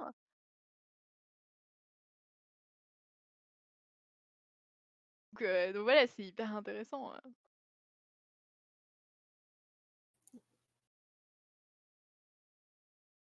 Ah, j'ai perdu les autres conférenciers, j'entends plus rien. Non, Non, non, non, non, Ah bah t'inquiète pas, on t'écoute en fait. non, on bah écoute, allez-y, religieusement. exprimez-vous. Ah oui, Non, c'était religieux. non, non, j'ai déjà dit et je redis, tu as entièrement raison. Voilà, il y a au moins une chose qu'on pourra jamais enlever au milieu rôliste, c'est que malgré les griefs qu'on peut avoir sur des fois tout ce qui est, je sais pas, des jeux, des fois, récemment, il y a eu des petites querelles à propos d'éditeurs ou de choses où des fois, c'est un milieu tellement de passionnés que bah, la passion, c'est quelque chose de dévorant, hein. Donc les gens, des fois, laissent déborder cette passion et ont quelques mots, mais ça va jamais très très loin. Et au-delà de ça, ouais, c'est vrai que le rôliste, un rôliste qui est en carafe dans une, voilà, il va sur Facebook, il lance sur le réseau, il y aura toujours quelqu'un pour lui prêter un canapé. Donc ça, c'est vraiment très très chouette. Ouais. C'est vraiment l'aspect grande famille. Mais bon, voilà, c'est comme toutes les familles. Des fois, on a des cousins éloignés ou qu'on comprend pas, qui parlent une autre langue parce qu'ils jouent à d'autres jeux. Mais c'est pas grave. Je pense que le plus important, c'est qu'on a une passion commune qui a tellement souffert fut un temps qu'on a essayé médiatiquement de tellement dénigrer qu'il y a tout un tas de gens qui ont essayé de la faire survivre et vivre maintenant. Et c'est ce qui fait aussi notre force, c'est ce qui fait qu'on est aussi vachement liés, c'est qu'on a réussi à surmonter ça, quoi. et qu'on Ouais, a, on a vraiment l'envie que cette passion, elle dure à perdure. On a envie de la laisser aux autres générations. Mais ouais, entre nous déjà, ouais, il y a un peu ce syndrome de vétéran où on est bien content de se voir et de tailler le bout de gras. Non, bah, c'est vrai que moi, j'ai pas d'autre chose à rajouter que ça. C'est vrai que le monde associatif est très grand. Alors, dans le Gers, on a le RP Gers qui se passe normalement tous les fins août. Et bon, les Ruines de Gascogne n'y participent pas, mais se déplacent quand même pour aller voir les copains merde, j'ai oublié le nom du village en plus, c'est pas très loin de chez mes grands-parents. Enfin bref, on y va quand même pour passer une après-midi, pour jouer, pour rencontrer le monde. C'est aussi une occasion pour nous, pour croiser de nouvelles personnes, pour se réunir entre amis aussi, pour aller boire un coup, profiter, faire des parties ou juste se balader comme ça. Donc c'est vrai que le monde associatif, même si ça peut être compliqué, même s'il peut y avoir des Plaisance du Gers. Merci, Samy. Ah oui, Même si RP Gers. bah oui, le RP Gers. Heu, il peut y avoir des conflits, mais bon, on arrive toujours à se réunir autour d'une passion commune et ça fait plaisir et c'est même là au RP Gers que je me suis fait recruter pour les Ruines de Gascogne à Auch, quoi, donc ces moments de convention et compagnie, c'est très intéressant. Là, c'était l'année dernière, au Toulouse Game Show, donc le festival geek à Toulouse. Il y a un des membres de ce bureau qui est rôliste et il voulait absolument mettre des associations de jeux de rôle. Donc il y a eu 1 ou 2 associations de jeux de rôle qui s'étaient déplacées et qui avaient pu partager, faire des parties d'initiation et compagnie. C'était très, très sympathique. Pareil, il y a Edge qui participe, donc c'est vraiment, très intéressant et très sympathique. ouais, Greg, Ah, tu déjà fait des conventions comme ça, Moi, je suis allé en tant que joueur, mais je disais tout à l'heure, on en a fait une pendant le Covid, la convention. Mmh. Jeu de rôle et on a mélangé figurines. Après, nous, on est un petit bled, mais on a l'avantage d'avoir des partenaires ludiques privatifs, genre Leclerc Culturel, tout ça, ou qui arrivent à trouver des lots pour nous soutenir pour que ça nous coûte pas trop de thunes. Mmh. Après, cette année, on a fait venir Bruno Guérin, mais Bruno, il vient dans pas mal de conventions, donc c'est pas un scoop. Et on a fait venir des gens qui travaillent aussi autour du milieu du jeu de rôle, comme des artisans qui travaillent le cuir pour faire des pistes 2D. Voilà, qui est venu de Lyon pour venir cette année, parce que comme toutes les conventions étaient annulées, nous, on a eu la chance de pouvoir la faire. Et voilà, donc c'est notre première convention. On est très content de l'avoir fait. On s'est dit on allait avoir plein de gens. On n'a pas eu le nombre de personnes qu'on souhaitait, mais c'est pas grave parce qu'on a eu beaucoup de familles. Et c'est ça qui est important parce que on parle, voilà, le jeu de rôle qui véhicule une vieille image qui nous traîne derrière nous. Les nouvelles générations, elles s'en battent, hein, elles s'en fichent Ah oui. complètement. Ils n'ont pas de Ouais, ouais, problème avec ça, hein. Ouais. avec le MMORPG et tout ça, il y a plus Ouais, cet aspect-là. C'est même ouais, favorable maintenant. c'est ça. Pour eux, ils s'en fichent. Du coup, Ouais. nous, notre convention, on n'a pas des gros éditeurs qui vont venir. Mmh. C'est quand on fait nos conventions aussi de festival de jeux, on en est à notre 7e édition. Mmh. On a plein de lots de partenaires qui nous filment, et dès qu'on leur demande de venir dans notre convention pour venir montrer ce que c'est le jeu de rôle ou jeu de société, pardon, ils viennent pas parce que c'est pas assez rentable. Voilà. Ouais, ouais. Donc nous, on monte des événements à notre échelle, Mmh. et l'idée, c'est pas d'être internationalement connu ou départementalement connu, c'est juste de faire un truc dans notre bled et qu'il y ait des gens qui passent et s'amusent, c'est tout.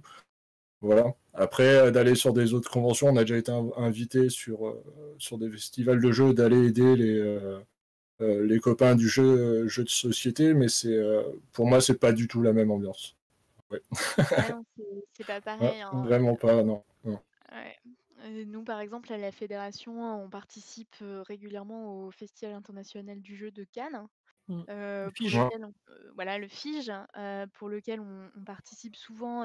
David a fait, multiples fois nos amis du GROG également les jurys pour le Graal. Donc, c'est le groupement azuréen des associations ludiques Ouais. qui organise donc un concours Mm. qui propose des prix.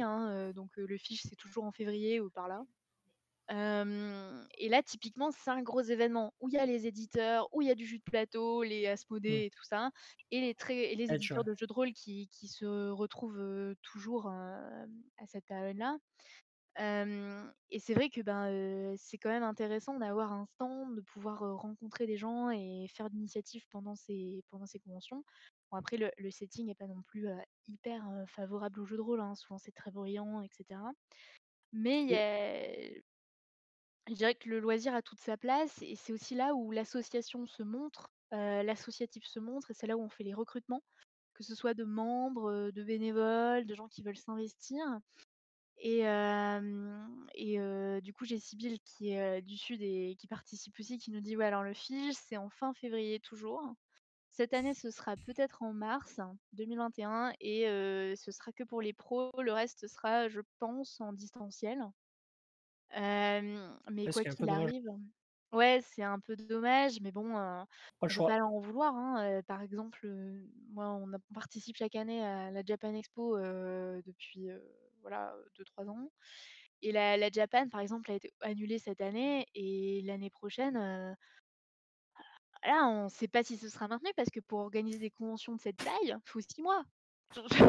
Donc si t'as pas 6 mois et que t'es pas sûr de pouvoir maintenir une affluence de chalands de 50 000 personnes ou de 7 000 personnes par jour, Il y a un investissement de toute façon, quelle que soit la taille de l'association qui organise son Ouais. événement.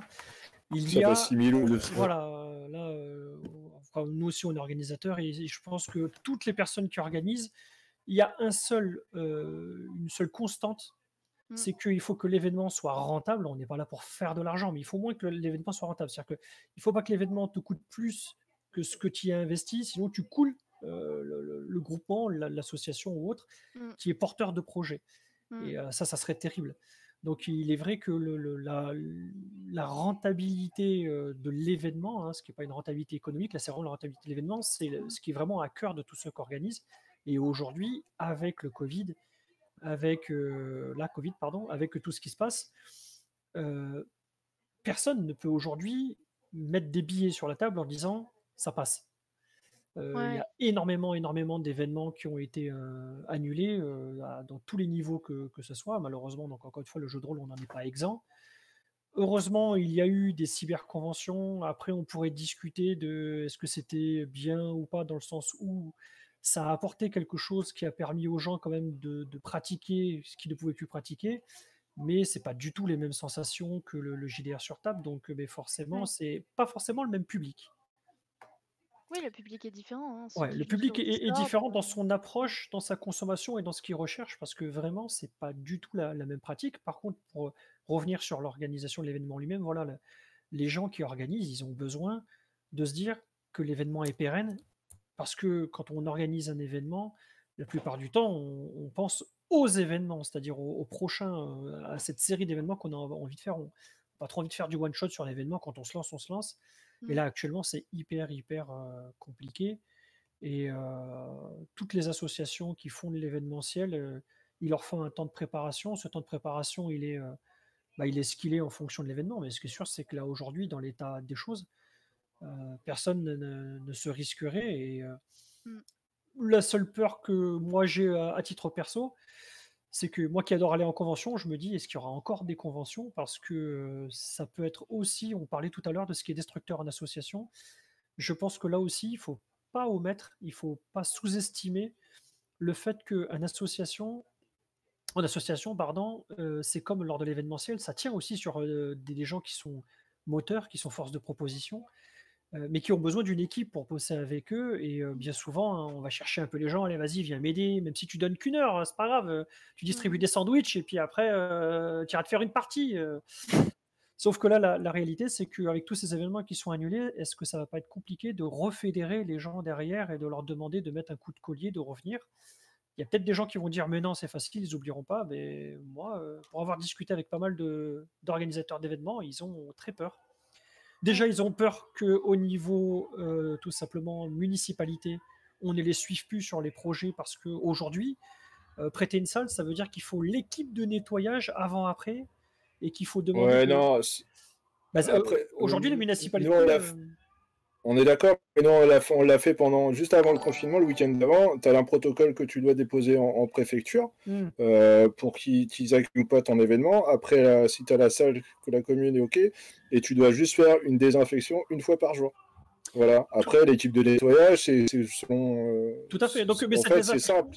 Cette désinfection que tu te fais une fois par jour, dis-toi bien qu'il y a des événementiels qui tournent avec des équipes réduites. Tu peux pas préparer des sandwichs pendant que tu es en train de désinfecter. Ouais, mais t'as pas le droit quand tu fais une convention actuellement avec le Covid, tu ne peux pas faire de restauration ni de buvette, c'est mort. Tu peux pas. Donc tu sais que t'as que du nettoyage à faire. C'est pour ça que je parle bien. Oui, mais alors là aussi, regarde, très bon exemple de ce que tu dis. Tu peux pas aujourd'hui faire de buvette ni rien par rapport au. Très bien, je suis d'accord avec toi. Dans un événement, aujourd'hui, ce qui te permet à ton événement la plupart du temps de vivre, parce que c'est ce qui rapporte, c'est la buvette. Aujourd'hui, il y a beaucoup de conventions, tu fais sauter la buvette, tu fais sauter ton bénéfice, donc tu ne te rentabilises plus. Du coup, il y a des gens qui vont dire pas de buvette, mais pas de convention. Ouais, bah après, nous, on a trouvé des sponsors qui nous ont aidés à nous filer des lots, machin. On a mis des tickets de tombola en place et au final, on n'a pas sorti de sous, tu vois, et on n'en perd pas. Non, mais on a créé un événement qui s'est mis en place avec des nouvelles restrictions. Et c'est justement ça qui nous permet de pouvoir proposer des activités, en tout cas des conventions. Et si on veut que ça continue, je pense qu'il faut s'adapter à ce qui va nous arriver dans le futur. Et on n'aura pas le choix, sauf que après, je sais pas par chez vous comment ça se passe, mais par chez nous, les conventions, ça commence le vendredi à 17h pour finir le dimanche à 19h. Et c'est non-stop. Ça ferme pas la nuit. Donc, expliquer au rôliste qui a une IMC moyenne assez intéressante qu'il ne pourra pas manger tout le long du week-end pour tenir le choc, c'est compliqué, hein. Après, ils t'empêchent pas de manger, ils t'empêchent juste de vendre à manger. Après, ils peuvent manger autour de la table, tu peux mettre un espace où ils peuvent manger. Enfin, c'est selon aussi comment tu... Alors ça, par contre, c'est compliqué. pas tout C'est à fait compliqué, vrai. hein. Avec les nouvelles règles, justement, nous, on est en train d'actualiser la charte numéro 5 ou 6 avec la Fédé GN qui bosse dessus beaucoup parce que les restrictions Covid, tiens, parlons-en, c'est hyper complexe en fait. Ça complexifie le travail d'accueil et le travail des associations. Pour deux aspects. Le premier, c'est la préparation. Donc, tu es obligé de changer la façon dont tu prépares tes événements. Tu es obligé d'innover parce que s'il n'y a pas de buvette, il faut que tu trouves un autre moyen, le truc que tu faisais pas les années précédentes ou d'habitude, etc., pour récolter de l'argent. Donc, les tambolas, par exemple, c'est une piste. Il y a des gens qui font payer l'entrée, mais bon, il y a un revers de la pièce quand tu fais ça. Si tu fais payer l'entrée, c'est moins accessible. Si tu donnes la tombola, il y a des gens qui vont rien mettre ou qui vont pas prendre leur billet. Et du coup, voilà, ça devient plus compliqué de monétiser des petites choses à côté dans les conventions. Ensuite, le deuxième aspect des trucs, des mesures Covid, c'est les distanciations et l'aspect sanitaire. C'est-à-dire que typiquement, si on veut faire jouer sur une table, nous, on a regardé les mesures et ce que ça impliquait. Idéalement, d'après les mesures là, qui sont sorties récemment, qui sont quand même hyper strictes, il faudrait mettre des trucs en plexiglas entre les joueurs. Ou alors, il faut qu'ils jouent avec le max tout le temps. Mais après chaque partie, si on a partagé les dés, il faudrait désinfecter les dés. Non, mais vous vous rendez compte? Ouais, c'est ça, ouais. Donc, En fait, si tu fais chacun son dé et son masque, ça passe. Après, les distances, au lieu de mettre 2 tables, tu mets 3-4 tables. Enfin, il faut tout repenser, en fait. C'est ça qui est génial. Il faut mettre des sensibilisations. À l'accueil, il faut mettre tout en touchless. Donc, il faut pas que les gens touchent. Les toilettes, c'est l'enfer. Après, un rôliste qui laisse les autres toucher ses dés, c'est pas un vrai rôliste. Hein.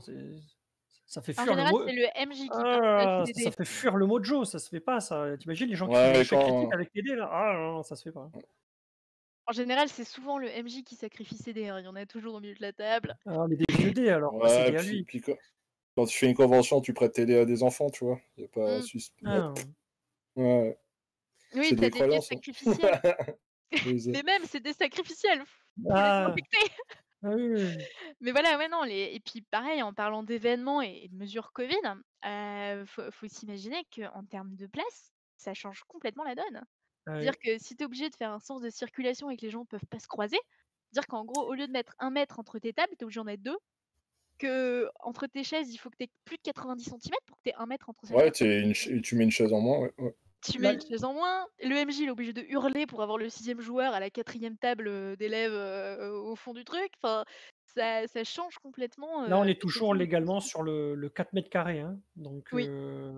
tu veux faire une convention de 100 personnes, Mmh. tu comptes même pas les orgas, il te faut 400 mètres carrés. Enfin, il y a aussi ce problème-là, hein, c'est que là, on est actuellement aussi sur des restrictions qui prennent toujours en Mm. compte des chartes métriques. Mmh. Et encore, je dis ça, actuellement, on était retourné encore il n'y a pas si longtemps aux 8 mètres carrés. Hein, au niveau, et là, on est C'est retombé sur incroyable. les 4, enfin 4 mètres carrés, Ah bah, c'est aberrant, Bah hein. après, nous, on a fait, je te dis, dans une salle polyvalente, je peux pas te dire combien de mètres carrés, mais en tout cas, la superficie nous permettait d'accueillir 80 personnes, voilà, en même temps. Et c'est vrai que ça diminue complètement, mais c'est faisable. Voilà.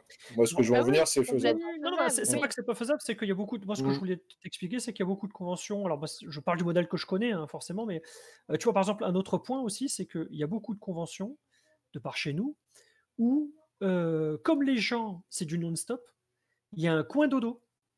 C'est-à-dire que généralement, il y a un endroit qui est dédié au dodo où les gens, bon, ben, Ils les prennent leur sac rôlistes, de couchage et compagnie, quoi, et voilà, puis ils donc dorment là-bas. on est bien d'accord, les rôlistes qui vont en Ouais. convention, c'est des gens qui s'entassent dans une salle, qui dorment les uns à côté des autres, enfin, c'est à la bonne franquette. Mais là, aujourd'hui, tu peux plus. Tu es obligé de dire aux gens, mais pas de dodo, Ouais. parce qu'il faudrait mettre de l'adhésif par terre de couleur pour faire des rectangles et dire, t'as pas le droit de bouger de ton rectangle. Donc, et puis, il faut encore avoir l'infrastructure. Mais c'est Ouais, aussi c'est compliqué, parce qu'il y a beaucoup de conventions. C'est tout bête, mais il y a beaucoup de conventions. S'il n'y a pas le dodo, quand les gens ils font la route, Mmh. c'est pareil, ils vont te dire, bah attends, alors je paye l'entrée, je me paye la bouffe sur le week-end et je dois rajouter un budget hôtel. Et Mmh. tu t'enlèves une partie des gens parce qu'il y a des ouais. gens, ils peuvent pas ou ils veulent pas. Et c'est vrai que le Mmh. côté bonne franquette de beaucoup de conventions, hein, qui proposaient des. Donc on parlait tout à l'heure de RPGers. Moi, je Bah, le il y fais a Eclipse depuis. Torrent, Voilà, qui fait voilà. ça, Moi, Eclipse, tout Octogone. ça, voilà, il y a Octogone, effectivement. Enfin, là, il y a plein de trucs où on te propose une solution en disant, bon, bah voilà, par contre, hein, on est honnête, c'est bonne franquette, t'as mis ton tapis de sol, ton oreiller, machin. Tant pis pour toi si t'es vieux, demain tu te lèves pas. Mais par contre, il y avait cette solution-là qui était super intéressante. Aujourd'hui, c'est des solutions qui légalement ne peuvent Mm. plus être proposées. Et Bah, ça aussi, c'est compliqué, hein. nous, on a fait héberger les gens chez nous, enfin, tu vois. Alors oui, Et ça t'a le droit, ça. C'est ça, on mais disait tout à l'heure, le monde relais, c'est ouvert, les gens peuvent oui, non, dormir mais à droite, à gauche, tu vois. Eclipse Arène, si tu veux, ça représente un sacré paquet de personnes et je pense pas que tu puisses. Voilà, Ouais. dès que tu commences Non, à non, mais dépasser. j'entends bien, mais ce que je veux Mais dire, dès que tu proposes ça, dès que tu proposes des hébergements chez les gens, c'est toujours les mêmes qui vont trinquer, hein, c'est les orgas, Oui, et cetera. oui, Et puis oui, tout bien ça, sûr. c'est Mmh. toujours les travailleurs de l'ombre, de nos associations qui se Et tapent quelques, l'organisation, hein. et quelques locaux qui sont sympas, mais Tout à fait. ouais, mais le problème actuellement, si on le fait pas, enfin, nous, on l'a fait, mais si ça se fait pas comme ça, les conventions, on les verra plus. Voilà, Oui, Bah, enfin, je ça, pense que c'est c'est je ça. pense qu'après les conventions, pendant l'ère Covid, faut l'oublier, il faut mettre une croix dessus, passer à autre chose, faire des conventions en ligne comme on fait là, grosso modo ce week-end, parce que on peut dire que c'est une convention, hein, ce qu'on fait, en plus de faire un geste les pour les blues infirmiers. roses, ouais. Voilà, donc je pense que pendant le Covid, il faut faire une croix dessus. Peut-être faire une croix jusqu'en septembre prochain et de préparer fin 2021 et 2022. Faut arrêter de se dire, parce que c'est emmerdant, ça emmerde tout le monde, les gestes barrières et compagnie. Faut dire ce qui est, excusez-moi, hein, je suis un peu franco, mais voilà, ça emmerde strictement tout le monde. Les locaux, c'est bien d'héberger. Moi, je le fais très souvent quand je vais au Festival international de la BD d'Angoulême. Je dors chez des locaux. Mais bon, généralement, il y a une organisation derrière. Et pareil, qui vous dit que quelqu'un qui arrive de Nice, de Marseille, de Strasbourg, de là où vous voulez en fait, qui débarque chez le loco, il a le Covid, il commence à faire un mini cluster au niveau d'un festival.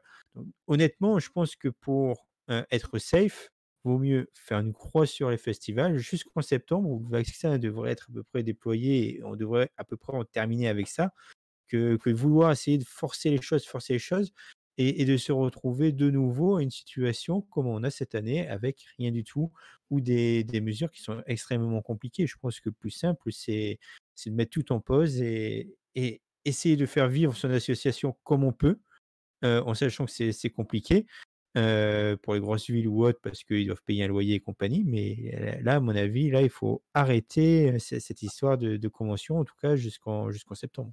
Après, je crois qu'il y a personne qui conteste ce que tu dis. C'est une évidence sanitaire et c'est une évidence morale, éthique, tout ce qui va avec. Mais le postulat de départ, c'était que justement par rapport à cette pause, et comme tu dis, c'est une pause qui pourrait aller jusqu'en 2022 pour des raisons logiques. La problématique, c'était de se dire, mais qui va pouvoir redémarrer?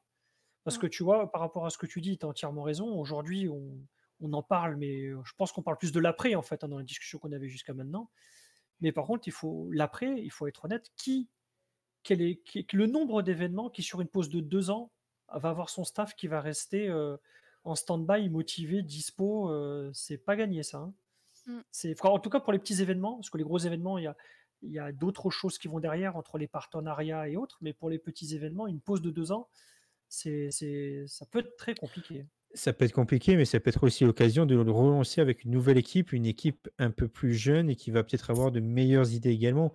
Vaut mieux faire une pause et essayer de garder soit son équipe actuelle, soit de commencer à recruter en parlant de 2022 et essayer de pourquoi pas, on a parlé de collégiales, de faire des grandes collégiales, sur le jeu de rôle et sur ces conventions pour avancer et pour avoir des idées de faire progresser la chose. Parce que là même sans parler de convention, tous les clubs sont en arrêt, maintenant, nous les Runes de Gascogne, on joue uniquement sur Roll20, mais voilà, forcément quand on va pouvoir reprendre les parties autour d'une table, on va avoir, l'effet on est en 2021. Moi, je suis en Ariège, j'ai Seb qui est à Bordeaux. Forcément, on était 2 joueurs réguliers parce qu'on pouvait se mettre sur Roll20. Celui de Bordeaux va pas venir tout le temps. Moi, en Ariège, je vais essayer de venir, mais je vais pas pouvoir y aller. Je vais y aller, allez, on va dire 1 à 2 fois par mois. Mais voilà, la vraie question, c'est maintenant qu'il faut se la poser. Il faut que les associations se posent et réfléchissent et pourquoi pas faire évoluer ce système. Et pourquoi ne pas se dire, on abandonne les systèmes de location ou autre, on garde l'esprit club, mais on fait les parties chez quelqu'un, chez X ou Y et se réunir. Mais à un moment, là, c'est vrai que ce qui se passe, c'est inédit et qu'il faut voir l'après. Que Ouais, ça bah, Jeffrey, soit, c'est une super, ça me fait penser, c'est une super transition. Donc, juste pour vous embêter, il reste un quart d'heure. Donc, on va essayer de faire la conclusion de la conférence. Et Jeffrey, tu as l'air super bien lancé. Donc, ah d'accord, vas-y. merci. T'es Alors, content? bah oui, bah là, j'ai la pression du coup. Alors, comment résumer une conférence, de 2 heures sur, l'état actuel du jeu de rôle? Je pense qu'il faut arrêter de vivre sur nos acquis, et réfléchir, vraiment au monde de demain, au monde d'après, comme diraient nos politiques français. Ça, j'aime bien cette formule-là. On va réfléchir au monde d'après et je pense que c'était la bonne occasion de le faire et d'essayer de réfléchir comment on peut évoluer. Parce que, le format où je pense qu'à terme, le format où on paye un abonnement et la table, même s'il y a des loyers ou autres, c'est pas rentable et là, ça se casse la gueule d'une manière extraordinaire. Donc je pense que les clubs vont devoir réfléchir, évoluer, peut-être, continuer un peu sur Roll20, pourquoi pas, se voir en vrai chez quelqu'un, chez l'habitant et pour tout ce qui est convention, essayer de lancer des idées novatrices pour faire avancer les choses et pour revenir en force d'ici 2021, fin 2021, début 2022, et pourquoi pas pour les clubs, et ça c'est quelque chose que j'aimerais bien mettre en place, pourquoi pas dans le mien déjà, se créer des réseaux sociaux pour être présent sur les réseaux sociaux et s'annoncer sur les réseaux sociaux. Donc voilà. Greg, ton key takeaway pour la conférence? Pour moi, je pense que c'est vraiment à chaque asso de faire comme elle peut, parce qu'on n'a vraiment pas les mêmes réalités de territoire. Voilà, c'est sûr qu'on doit tout adapter maintenant. Après, de quelle manière, laquelle est la meilleure, tout, on ne sait pas. Je pense qu'on a tout à découvrir, et le fait justement de pouvoir avoir des temps de parole comme ça entre nous, ça permet de trouver des solutions, en tout cas d'ouvrir des perspectives, et ça, c'est plutôt bien. Ouais. Et petit Kurt, ton mot de la fin? Ah, Là, il est j'entends parti. plus. Non, si, il a un problème de micro. Voilà, micro, je dis donc râler moins et jouer plus, ça sera déjà un bon début. Ça, c'est sûr. Et non, je pense que mes camarades et toi-même avaient fait une bonne synthèse de tout ce qui a été dit. Je pense que il y a une vraie mission de vocation derrière le monde associatif, en tout cas Rollis, parce qu'on a parlé de famille, on a parlé d'autres, mais voilà, avant tout, je pense qu'on est vraiment des passionnés sur un milieu qui touche à tellement de possibilités et de complexité que ça le rend parfois magnifique et parfois chiant. Mais en tout cas, ce qui est sûr, c'est qu'on a envie d'aller de l'avant et de faire les choses, que ce soit à travers l'événement, les associatifs, les petits stands, les fêtes foraines où on va mettre le stand d'assaut. Voilà, donc quoi qu'il arrive, voilà, continuons de faire vivre ce magnifique loisir, continuons d'aller de l'avant. Espérons que les auspices qui arrivent, que ce soit au niveau légal et autres, nous permettent de continuer de faire vivre les associations dans le meilleur des cas possibles. Et puis voilà, gardons le sourire. Et ne prêtez pas vos dés, c'est pas vrai, ça ne faites pas ça. Ne prêtez pas vos dés. Voilà, le milieu rôliste, c'est un milieu pétri de mythologie. Donc Oui. voilà, on prête pas ses dés. Non, si vous faites ça après, c'est foutu. Faut les jeter ou vous les donner à quelqu'un d'autre. Il ne faut plus jouer avec. Ouais, Ne faites pas ça. Ne faites pas ça. Ouais, je dirais, voilà, comme il reste quelques minutes pour clôturer cette conférence, déjà, merci à tous nos conférenciers, merci à Geoffrey qui a partagé son expérience personnelle, merci à l'association Terre Ouest et à Petit Cœur qui nous a éclairé avec tout ce qui se passe au sein de son association, qui est quand même une association hyper active. Merci aussi à Greg qui nous a éclairé sur sa convention, l'organisation pendant le Covid, qui est quand même quelque chose de disons-le. Et donc, pour le mot de la fin, plutôt fédération, on va dire, nous, on est ravis de participer et d'organiser le Relevant. C'est la première édition et on est très, très fiers. En tout cas, moi, je suis très, très fière du travail des bénévoles. Et écoutez, hein, le milieu associatif recrute, vraiment. On a besoin de pouvoir préparer, comme disait Geoffrey, le monde d'après. On a besoin de gens qui s'investissent et qui aiment le jeu de rôle et qui veulent prendre un petit peu de responsabilité pour pouvoir jouer, pouvoir rejouer à des tables physiques et pouvoir faire vivre tous les nouveaux supports numériques parce que mine de rien, organiser une partie sur Roll20, Let's Roll, tous les trucs qui ressemblent, Stories, mais aussi organiser des jeux de rôle en vocal sur Discord, ça demande du temps, ça demande de la modération. Rediffuser des conférences, ça demande aussi un peu de travail de l'ombre. Merci Kate. Et donc c'est un peu tout ça qui fait la beauté du jeu de rôle et la beauté du monde associatif. Pour ça, on a besoin de vous. Et puis pour le Relevant, on a besoin de dons. L'objectif, c'est 7 000 € pour créer un nouveau comité des Blues Roses. Et pour rappel, donc l'association des Blues Roses, c'est une association à but d'utilité publique qui amène le jeu dans les hôpitaux. Et donc, nous, ça nous porte à cœur parce que déjà, le jeu nous rassemble. Et ensuite, c'est important dans des périodes comme le Covid de supporter ce genre d'initiative parce que les hôpitaux, ils sont un peu seuls là.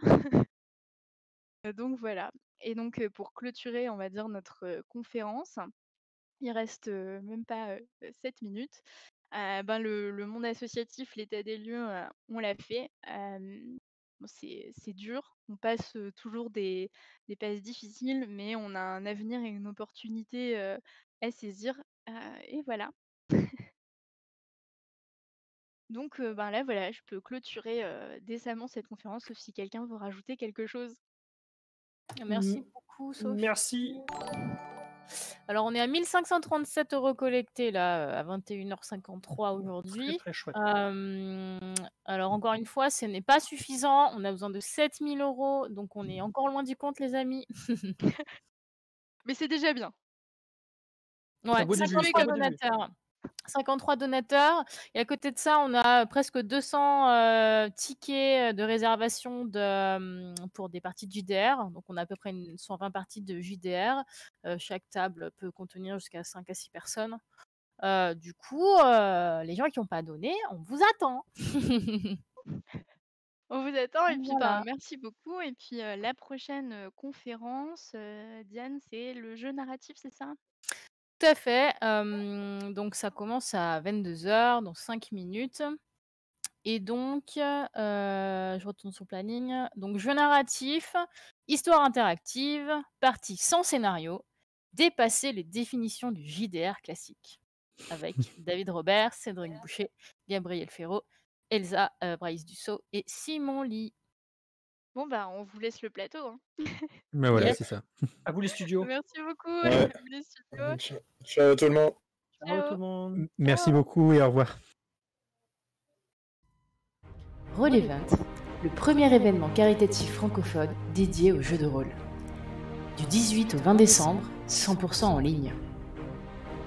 Le Roll20 est la première édition d'un événement caritatif francophone en ligne dédié aux jeux de rôle, organisé sur 48 heures. Cette journée solidaire du jeu de rôle inspirée de The Event accueillera à ses tables de jeu des invités en direct via des plateformes Roll20 et Stories. Les parties de jeux de rôle seront retransmises en direct et en différé via YouTube et Twitch, afin que toutes et tous puissent suivre les aventures des joueuses et des joueurs. Le public aura ainsi l'opportunité d'expérimenter lui aussi des parties en ligne et des animations jeux de rôle via le Discord de la Fédération française de jeux de rôle. Une occasion de découvrir de nombreuses associations, auteurs et univers de jeux de rôle sous toutes ses formes. Cet événement est une opportunité de soutenir cette année les Blues Roses et la Fondation Théodora. Inscrivez-vous dès maintenant à cette première édition de Roll20. Nous comptons sur vos contributions en faveur de ces associations qui œuvrent chaque jour pour les enfants malades.